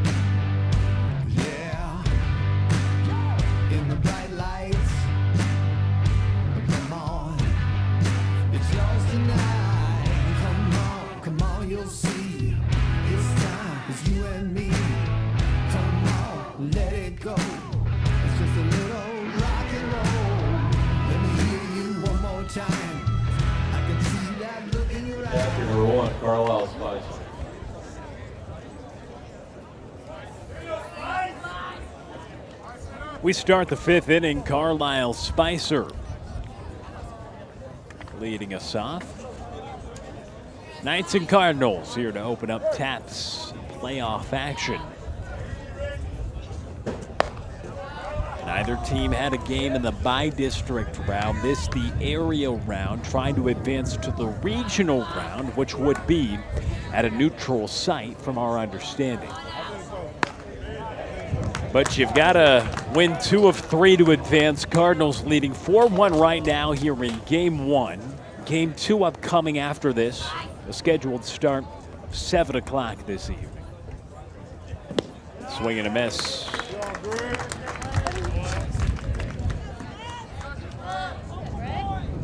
Eight, 9, and 1 due up for the Knights here in the 5th, who have yet to have a hit today.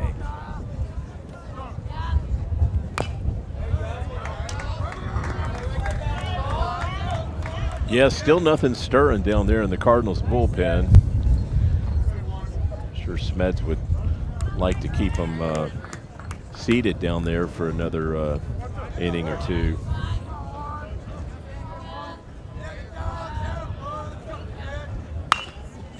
Pop up right side. Ridgell chasing for it. And he makes the play. Just out of the view, at least, you could probably see on the camera, but Andrew Ridgell. Yeah, we lost view of that, but the Tradio cameras didn't. No, we definitely have a camera that could show you the grab, and he uses the fence, jumps up. Yeah, nice play over there. I'm guessing that was Trey Bell on the camera work. Whoa. Dropping names of cameramen on our crew. Phenomenal work by Andrew Ridgell as well. Yeah. To make the grab. Yeah, nice catch for sure. Finding that fence and keeping it off the fence. Well, a lot of the times right in the outfield, you talk about the warning track and you know you're close. None in that area of the field. Casselberry moves in, gets it on the hop, but there's the first hit of the ball game for the Knights. It comes out of the 9th spot in the order. I was thinking the same thing. The 9-hole breaks up the no-no. So Hunter Prater breaking up the no-hitter, and that brings us back to the top of the order. Third trip through the order, beginning now with Blake Mott for Greg Smeds. He fires a strike. And we mentioned it. It will be interesting to see. The pitch count certainly not concerning just yet, but how does Rusty Greer navigate these final innings on the mound? Does he let his ace ride? It's right back to Smeds, stays with it. It's on to first, and they're in time. Nearly had a chance for a double play if he was able to stick it cleanly, but it goes in and out of the glove. He gets the sure out at first. Yeah, quick reflexes right there by Smeds, and we're going to see a replay of it here. That was got on him in a hurry and stayed with it and got the out. Threw a little curveball to first, dropped. You know, it is always awkward, though. Throwing to first, you just don't do it that often, right? You throw 100 pitches home per game or so, right? 80 to 100. How many times have you thrown it to first? Once, twice? He's had 2 now, 3 times today. One of them went over Ridgell's head, but he's made a couple of nice plays as well as Matthew Robb steps in. And a lot of times you're going away from first when you try and make the throw, which just makes it that much tougher. Especially for a lefty, a little more challenging for those southpaws. That's what happened on that bunt down the line. Swing and a miss. Really good offering there from Smeds. No stirring happening yet. You would assume Antonio Andujar would be toward the top of the list in terms of guys deployed if it is a close ball game late. He's been nailed. Swing and a miss. But Greg Smeds is saying, hey, stop that conversation about the pen. I'm trying to get through 5. And yeah, maybe that more. That was one of the best breaking pitches he's thrown today right there. Nasty pitch out there on the outer half, down around the knees. The 1-2. Swing and a miss. Greg Smeds with the strikeout. We go home half of inning number 5. It's a 4-1 Cardinals lead.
A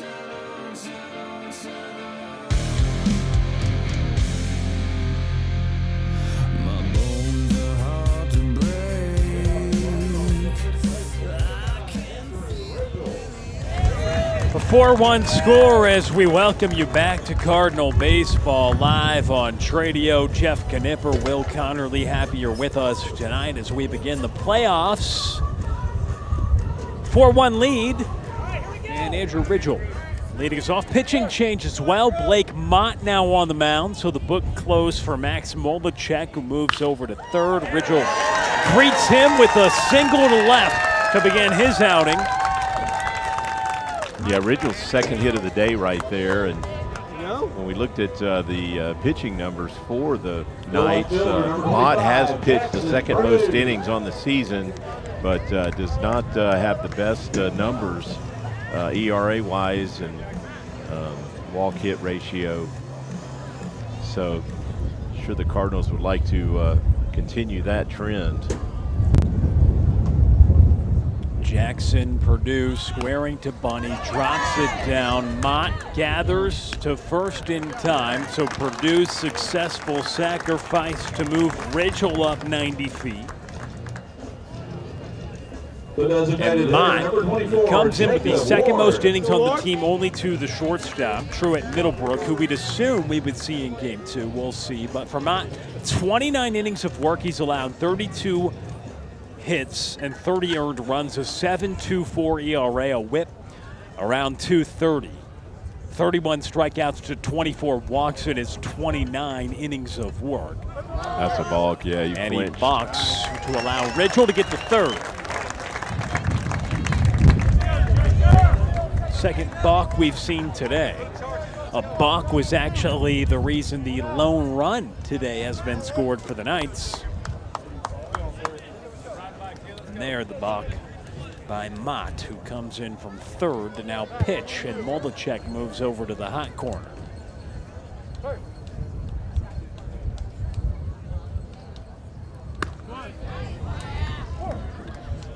Mott shows a good curveball right there to get that first strike on Ward. It's a spot where you definitely need contact. Only one out and that runner at third base. Not playing in on the corners either. Yeah, interesting. Cardinals trying to make it a 4-run lead with Ridgell, who led off the inning with a single, advanced to second on a bunt, to third on a walk. Ward at the plate. And a foul ball. Ward struck out looking his last time up, but drew a walk in the second, and that started a string of 4 straight free passes that allowed a run to score, all with 2 outs. So the Cardinals found a way to get on the board in every inning, but it's just been 1 run in each of the first 4. And they're threatening here in the 5th. So it's been a year of crooked numbers for the Cardinals. A lot of 5+ run innings, but 1 in the first, 1 in the second, 1 in the third, 1 in the fourth. That'll certainly be a good way to produce offense as well. Yeah, they've been persistent and in a great spot here to put up another one. Ward watches. Mott does have a better fastball than Molachek, but so far really he hasn't located that curveball, with the exception of 1 strike he threw led off board with a first pitch curveball for a strike.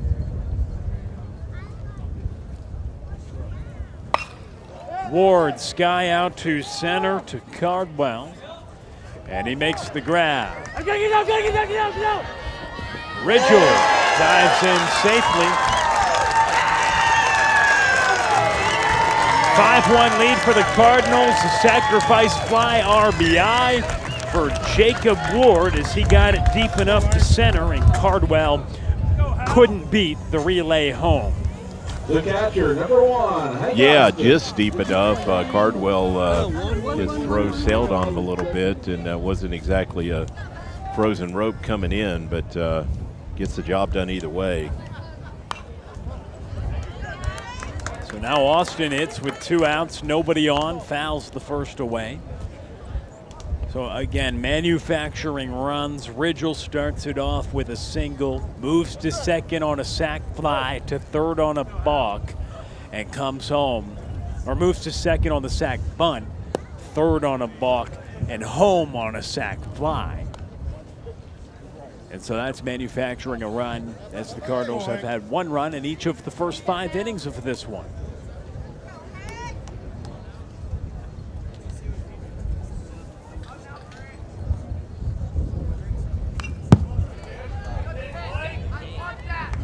Another good fastball right there that Go, Hank. Hank Austin had a good cut at, foul it back.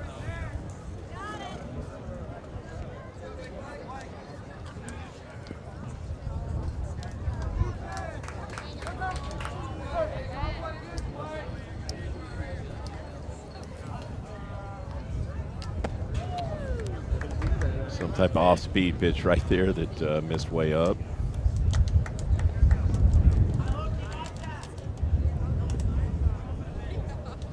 2 balls, 2 strikes, 2 outs. Here to the 9 hole, Hank Austin. Well ahead of it. Spoils it. I see you, Hank.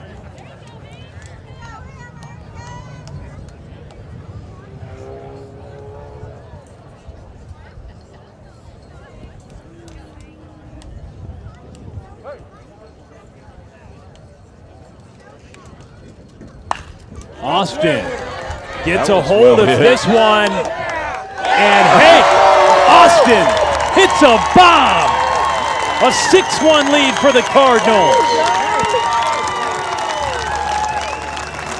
I don't have the stat sheet in front of me, but is that his first one of the year? Great time to break it out. First one of the year for Hank Austin, that's right. Well, I mentioned earlier they had a shot to get one out to left, and that ball was well hit. And you know, it's only 320 in that left center alley. And second baseman, number 27. When he hit about 330.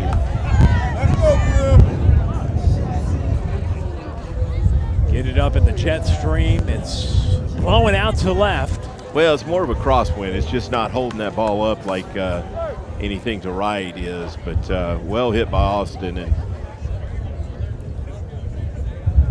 pick up another insurance run for the Cardinals. Carney hits that into the Cardinal bullpen foul. Yeah, you're right. It's like coming in at times, coming out at times, but crosswind right to left, so favoring the right-handed pull hitters, but definitely not something that you consider to be a wind-aided bomb. He got a hold of it. Yeah, it was well hit for sure. Just wind didn't help it, just didn't hurt it either.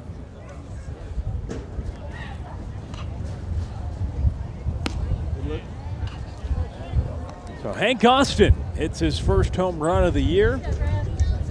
Cardinals seeing some power out of the 9 spot in the order. That's the 15th home run the Cardinals have hit as a team this season. 8 have come from Grady Emerson, 3 from Parkerson. 1 from Jaxon Purdue, 1 from Jacob Ward, 1 from Casselberry, and 1 now from Hank Austin. So your 7, 8, and 9 hitters all at least have 1 home run on the season. And on the flip side, when I looked at the Knights, they haven't hit a home run all season. So definitely a different number there in the home run column. They have produced a lot of offense, at least numbers-wise. Pitching has been some of their struggles. Run totals, they're averaging, I believe, about 6 runs a game is what it looked like. Let's go, Griff. Go, Griff. Let's go, Griff. So Griffin, Carney, 3 balls, 2 strikes, 2 down.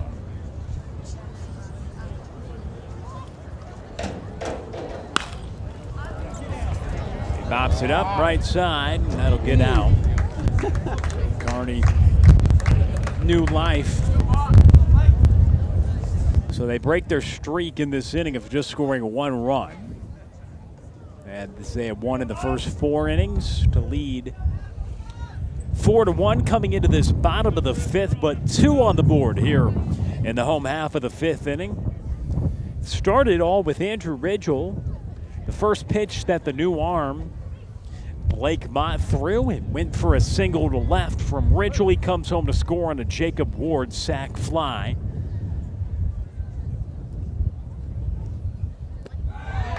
Swing and a miss by Carney. And now to first in time. That'll end the inning. Now before Hank Austin hits his first of the season. We send you with that as we go to break.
They call it the big time. Got your name in lights. Now you're gonna shine. Got 'em in your sights.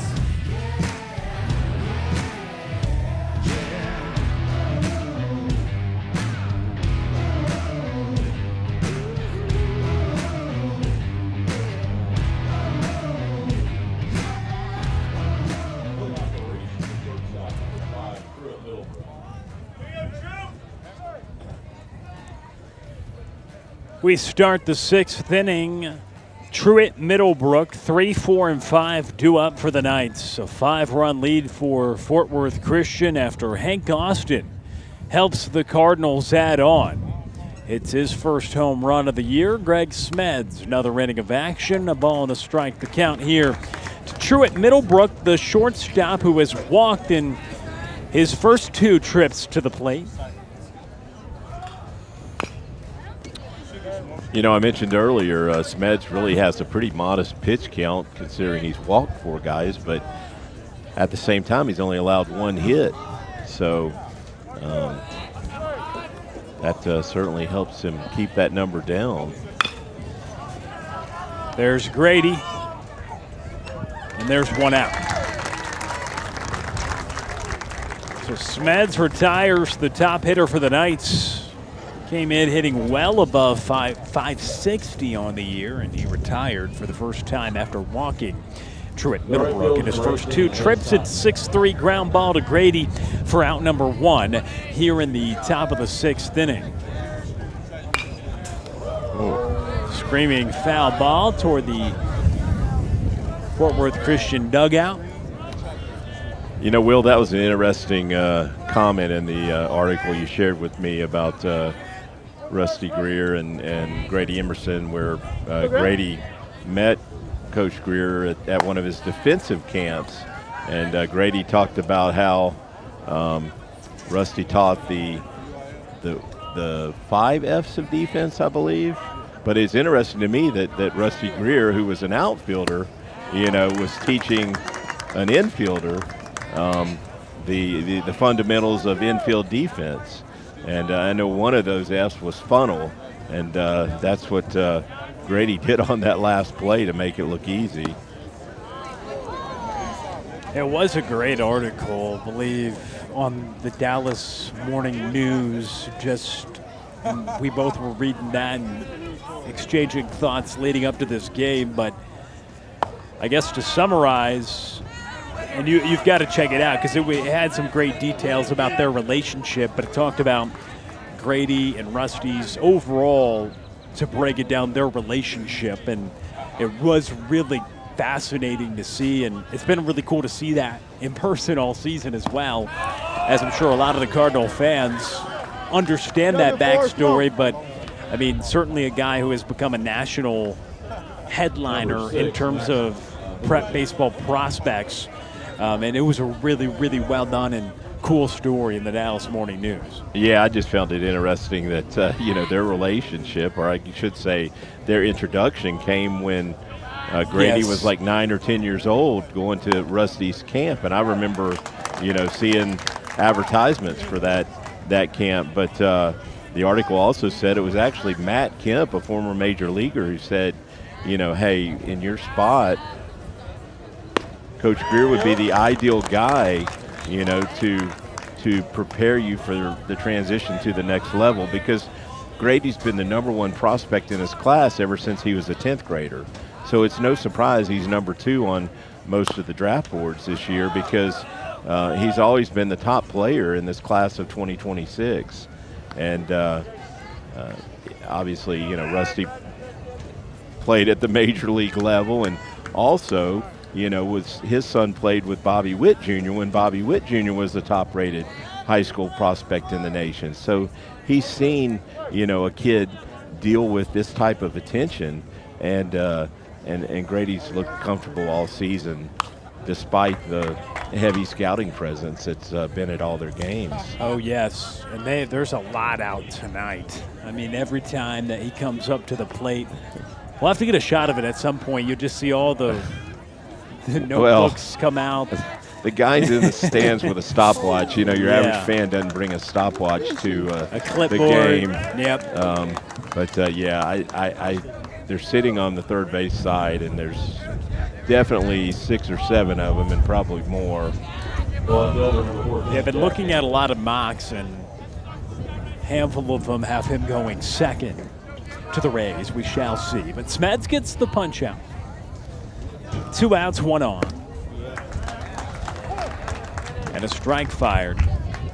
But very cool, interesting introduction, especially for a guy who's played in 4 different positions for Team USA. He's got versatility, but a lot of them, Mark, say he's a guy who can certainly stay at short. He's handled that really nicely. Just 1 error the entire year. And Smeds trying to work through 6. He's got an 0-2 count here to Jack Gamble. A 6-1 lead for the Cardinals. Swing and a miss. Greg Smeds picks up the strikeout. He's through 6 strong. 8 punchies for the lefty, and a 5-run lead for the Cardinals. There's no way out of this. This life is all you get. One shot to take. Don't miss, just make. Don't get it twisted. We're on a mission to live life legendary. Yeah, we are legendary. We are legendary. We are not ordinary. We are legendary. You will remember our names. We are legendary. Living extraordinary. We are legendary. You will remember our names. Thin our blood. You're one of us. You're one of us. There's strength in our blood. You're one of us. You're one of us. We are legendary. We are not ordinary. We are legendary. You will remember our names. We are legendary. Living extraordinary. We are legendary. You will remember our names.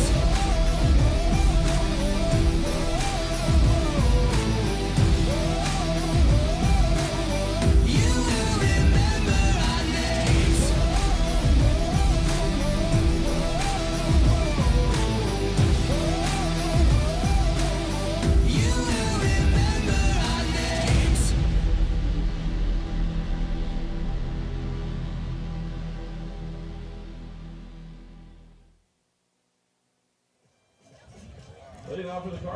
Shortstop, number 2, Grady Emerson.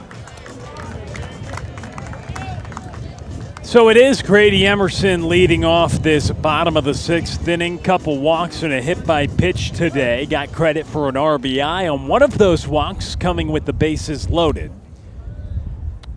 Yeah, he really just hadn't got anything to swing at. And there's one right there. It's well hit. That may be out of the yard too. No, one off the wall. A double for Grady Emerson. It one hops the wall, and he has himself a double. Just as you're saying he got nothing to hit all day, gets something center cut that he sends the other way. Yeah, he's such a good hitter, uses the whole field. I've seen him go to left center quite a few times in the few games I've been to, and that's actually why I think he's going to be a really good hitter at the next level, because he never seems to try and do too much, just puts a lot of good swings on the ball. I noticed 4 strikeouts coming into today's game. That's crazy for a guy who's hit 8 home runs. Strikeout usually come with home runs, but his home runs exceed his strikeout total. Go find that somewhere else. Yeah, that is a big part of his game. 34 walks and just 4 strikeouts coming in, but I love that. 8 home runs and 4 strikeouts. He's hit double the amount of home runs. Yeah. And now he has his 13th double of the season. I mean, he's got a lot of extra base hits with 13 doubles, 5 triples, 8 homers. Yeah, that OPS 1609, that's ridiculous. He's running. And he gets to third with no throw.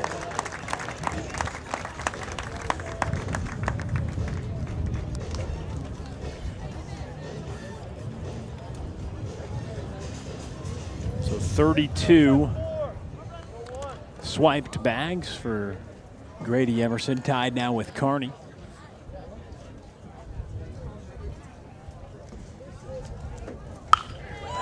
Braylen, hard to right field. That'll score Grady Emerson and roll close to the wall. Braylen will have a double, and the Cardinals extend their lead.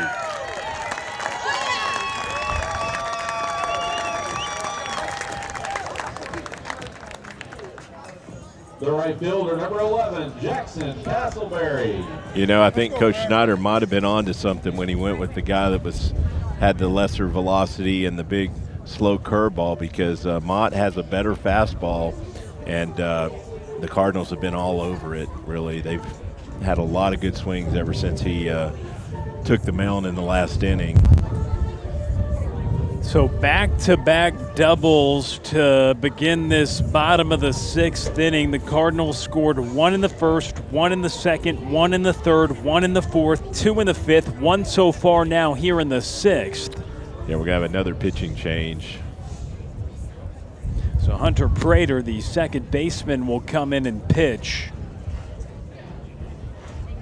He's the 4th most innings on the team coming into this one, 16 2/3. A 2.10 ERA, which is best on the team for anybody that's thrown more than an inning. 15 hits and 5 earned in his 16 2/3 with 16 strikeouts and 10 walks. A 1.74 whip, a 2.10 ERA for Hunter Prater, who comes in from second to go out there.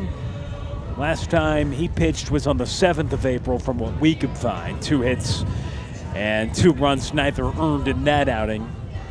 And he comes in with his team down 7-1 here in the bottom of the 6th after back-to-back doubles. The Cardinals 7 runs, 8 hits today.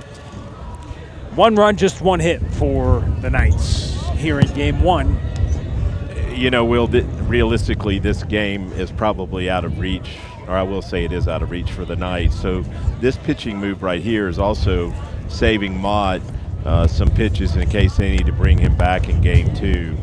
We know he was one of their most heavily used pitchers, second in innings coming into today. So it's quite likely that they will start Middlebrook on the hill, but again, Mott will probably be the first guy out of the pen in game 2, I'm referring to. We shall see. Just as a reminder, we will have the Game 2 broadcast for you here on Cardinal Baseball Live on Tradio. Start time scheduled for 7 o'clock in this doubleheader. Whoever wins this first game, if they win that next game, they would advance. However, if it's a split, we'd have an if necessary game down in Austin tomorrow to decide who advances to the next round. Jaxon Casselberry. He's had a good day, 2 for 3 with a couple of runs driven in.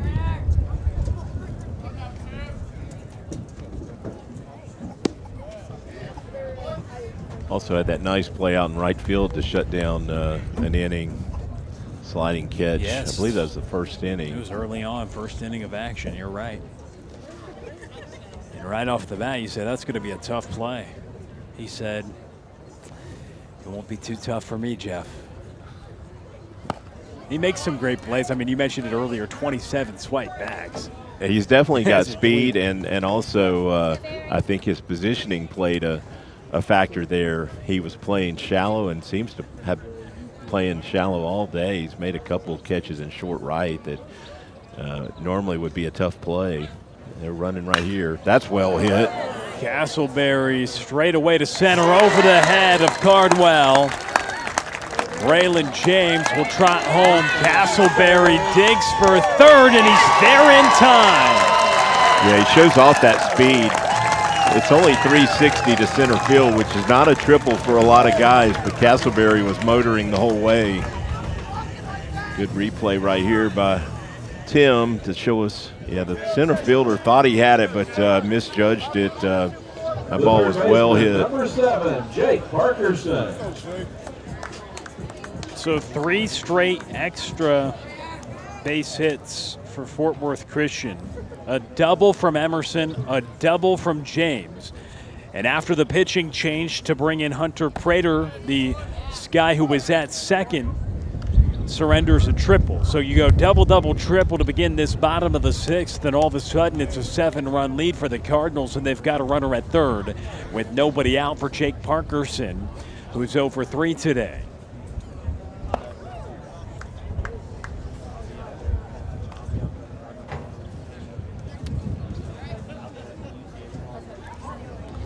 Nine hits for the Cardinals. 4 of them have gone for extra bases, but all 4 have come either in the 5th or the 6th. You had the Austin home run, and then 3 extra base hits to begin this inning, and Jake Parkerson gets under this one and count it for another extra base hit.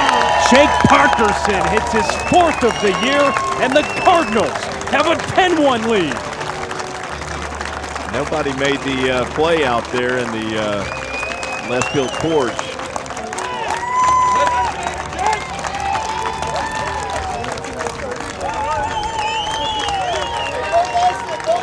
This is a bit of a wedge shot right there. We get a replay. That ball looked like it was down around his calf, and he just golfed it out of here. Here we go.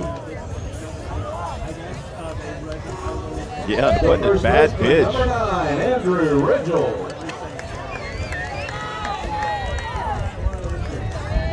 Just gets over the wall for Jake Parkerson, his 4th home run of the year.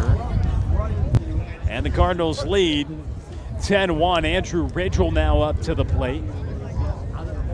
So that crooked number the Cardinals were looking for, they have one here in the bottom of the 6th inning. 4 across for the Cardinals here in the bottom of the 6th. So that's now 10 of the last 13 games for the Cardinals. They've hit double digits in that run total.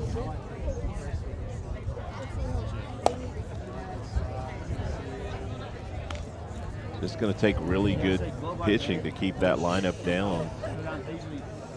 Parkerson now with 3 home runs in his last 4 games. He's got 4 on the year, but 3 of them coming as of late over the last 4, helping the Cardinals now go up by 9. And a 3-0 count to Ridgell. Took him a minute to find that home run swing, but once he did, wow. He's got pop. He hit 2 last year. So after he hit his 2nd, I said it's got to feel good to match your total. Next game, he hits The his left third. fielder, number Now he hits 25, his Jaxon, fourth.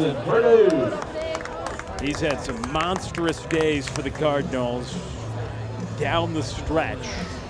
And that was an interesting way to describe it, but very accurate. Wedge shot, just went down and got it. And golfs it over the wall. Ridgell, a couple of hits for him. He reaches on a walk there.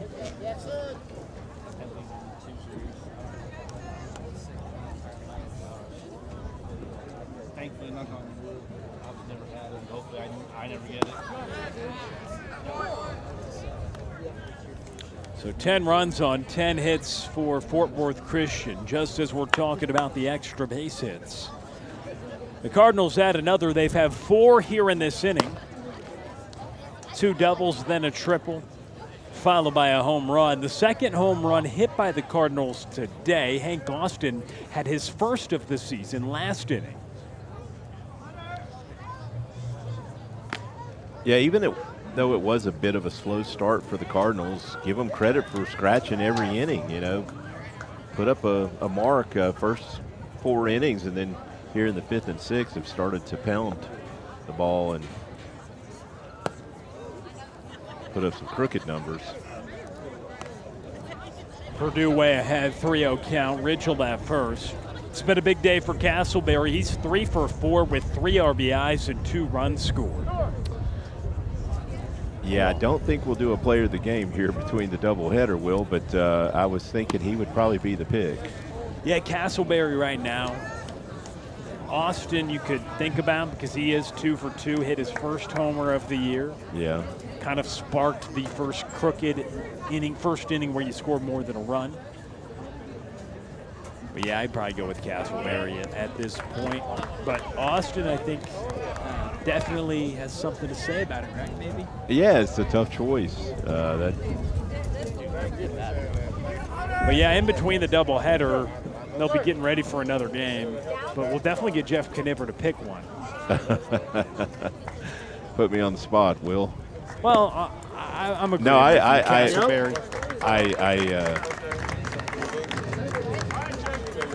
feel like Casselberry's. The designated hitter, number 24. Even though he hasn't left the yard, he's just been productive in every at bat. Yeah, and made great plays. Yeah. Right, made a couple of nice catches. One diving or sliding grab, and yeah, he's 3 for 4. The only guy with 3 hits, and the only guy to score more than a run. Yeah, Casselberry, the leader in the clubhouse.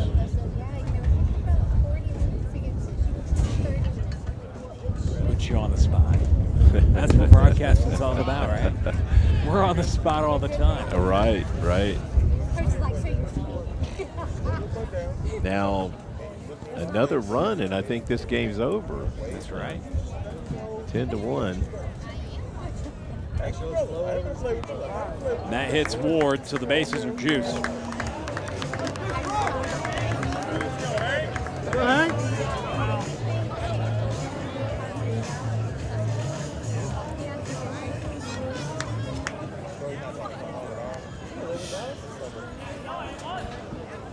Well, you know, Hank Austin, he still could have something to say about that player of the game. He's going to get another AB right here. He is 2 for 2 with a run scored, an RBI, and a walk drawn.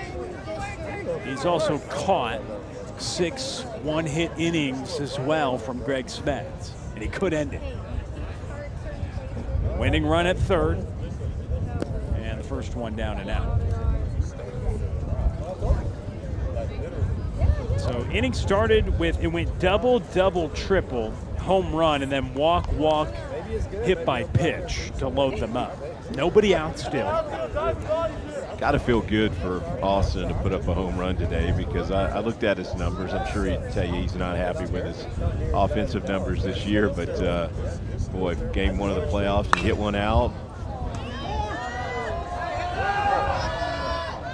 And I agree, and as well for a guy going on to play at the next level, and he really, really struggled at the beginning of the year. But if you look at just his second half of the season numbers, pretty good stuff from Austin. He started hitting the ball harder, and well, that was a case in point earlier today.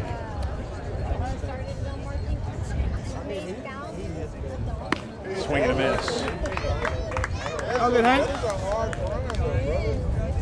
You think he knows he can end it here? Something good?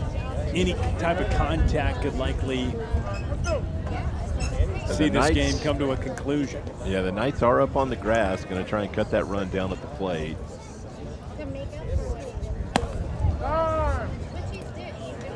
Okay, that's going to end it right there. A base on balls to push the 10th run, or I should say the 10-run spread across the plate.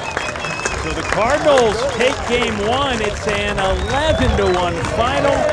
Hank Austin with a walk-off, and the Cardinals win it 11-1. Yes, Smeds, not his best outing of the year by any means, but hangs in there and only gives up one hit through 6 innings. We didn't mention him in the player game discussion, just because he put some guys on base, the 4 walks. I don't think Coach Greer would want us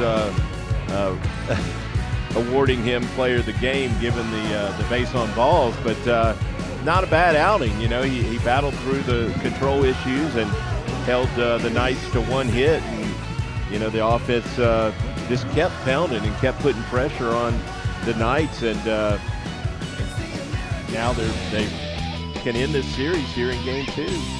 They can indeed. It'll be another lefty starting for the Cardinals. Cale Berteris will toe the rubber for Fort Worth Christian in game 2. But Greg Smeds, the winning pitcher, 6 innings of 1 hit ball. He does allow 1 run in the first, but zeros after that. It was an unearned run at that. And he also had 8 strikeouts, did work around 5 walks, but the Cardinals pick up the victory. Overall, it's their 30th of the year. But Greg Smeds moving to 9-0 on the mound here this season through 12 starts. You give some help from his defense, Jake Parkerson with that great double play ball. And then came the offense. They really got going in the 5th and 6th innings of this one. Hunter Hampton digging for home after Austin got aboard, drawing a walk. And then it was all about Andrew Ridgell getting things going, greeting the new arm in the 5th inning with a base knock. The Cardinals able to score 2 in that frame, because Jacob Ward had that fly ball to center, a sac fly later on in the inning to score home. Andrew Ridgell, that was a manufactured run. It was a sac bunt, balk, and then sac fly. And then Austin said, I'll leave the yard for the first time this season. Gets it over that left center field wall. And the Cardinals then just exploded with a 5 spot in the home half of the 6th inning to conclude this ball game. An 11-1 final in game 1 of this doubleheader to open up the TAPPS playoffs. And we get some highlights from this bottom of the 6th inning as well. Grady Emerson started it off with a double. He went to the opposite field, didn't get out today. Walk, hit by pitch, double, and that really started a string of 4 straight extra base hits to open up the inning. Braylen James went for a double as well, and the Cardinals just kept on rolling. So then Jaxon Casselberry hit one to center, and he didn't stop running. Jeff went all the way to 3rd here.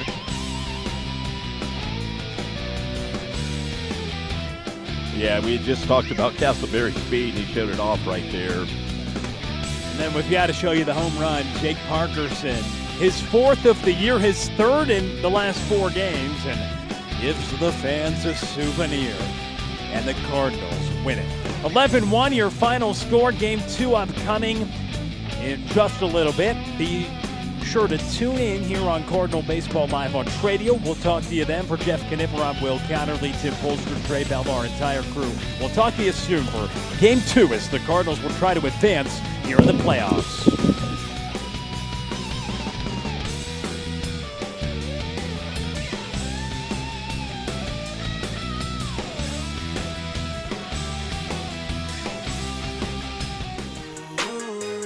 We only play to win. That's on everything. We climbing to the top. Turn it up a notch. This is all house. Hey, get that W. What? Get that W.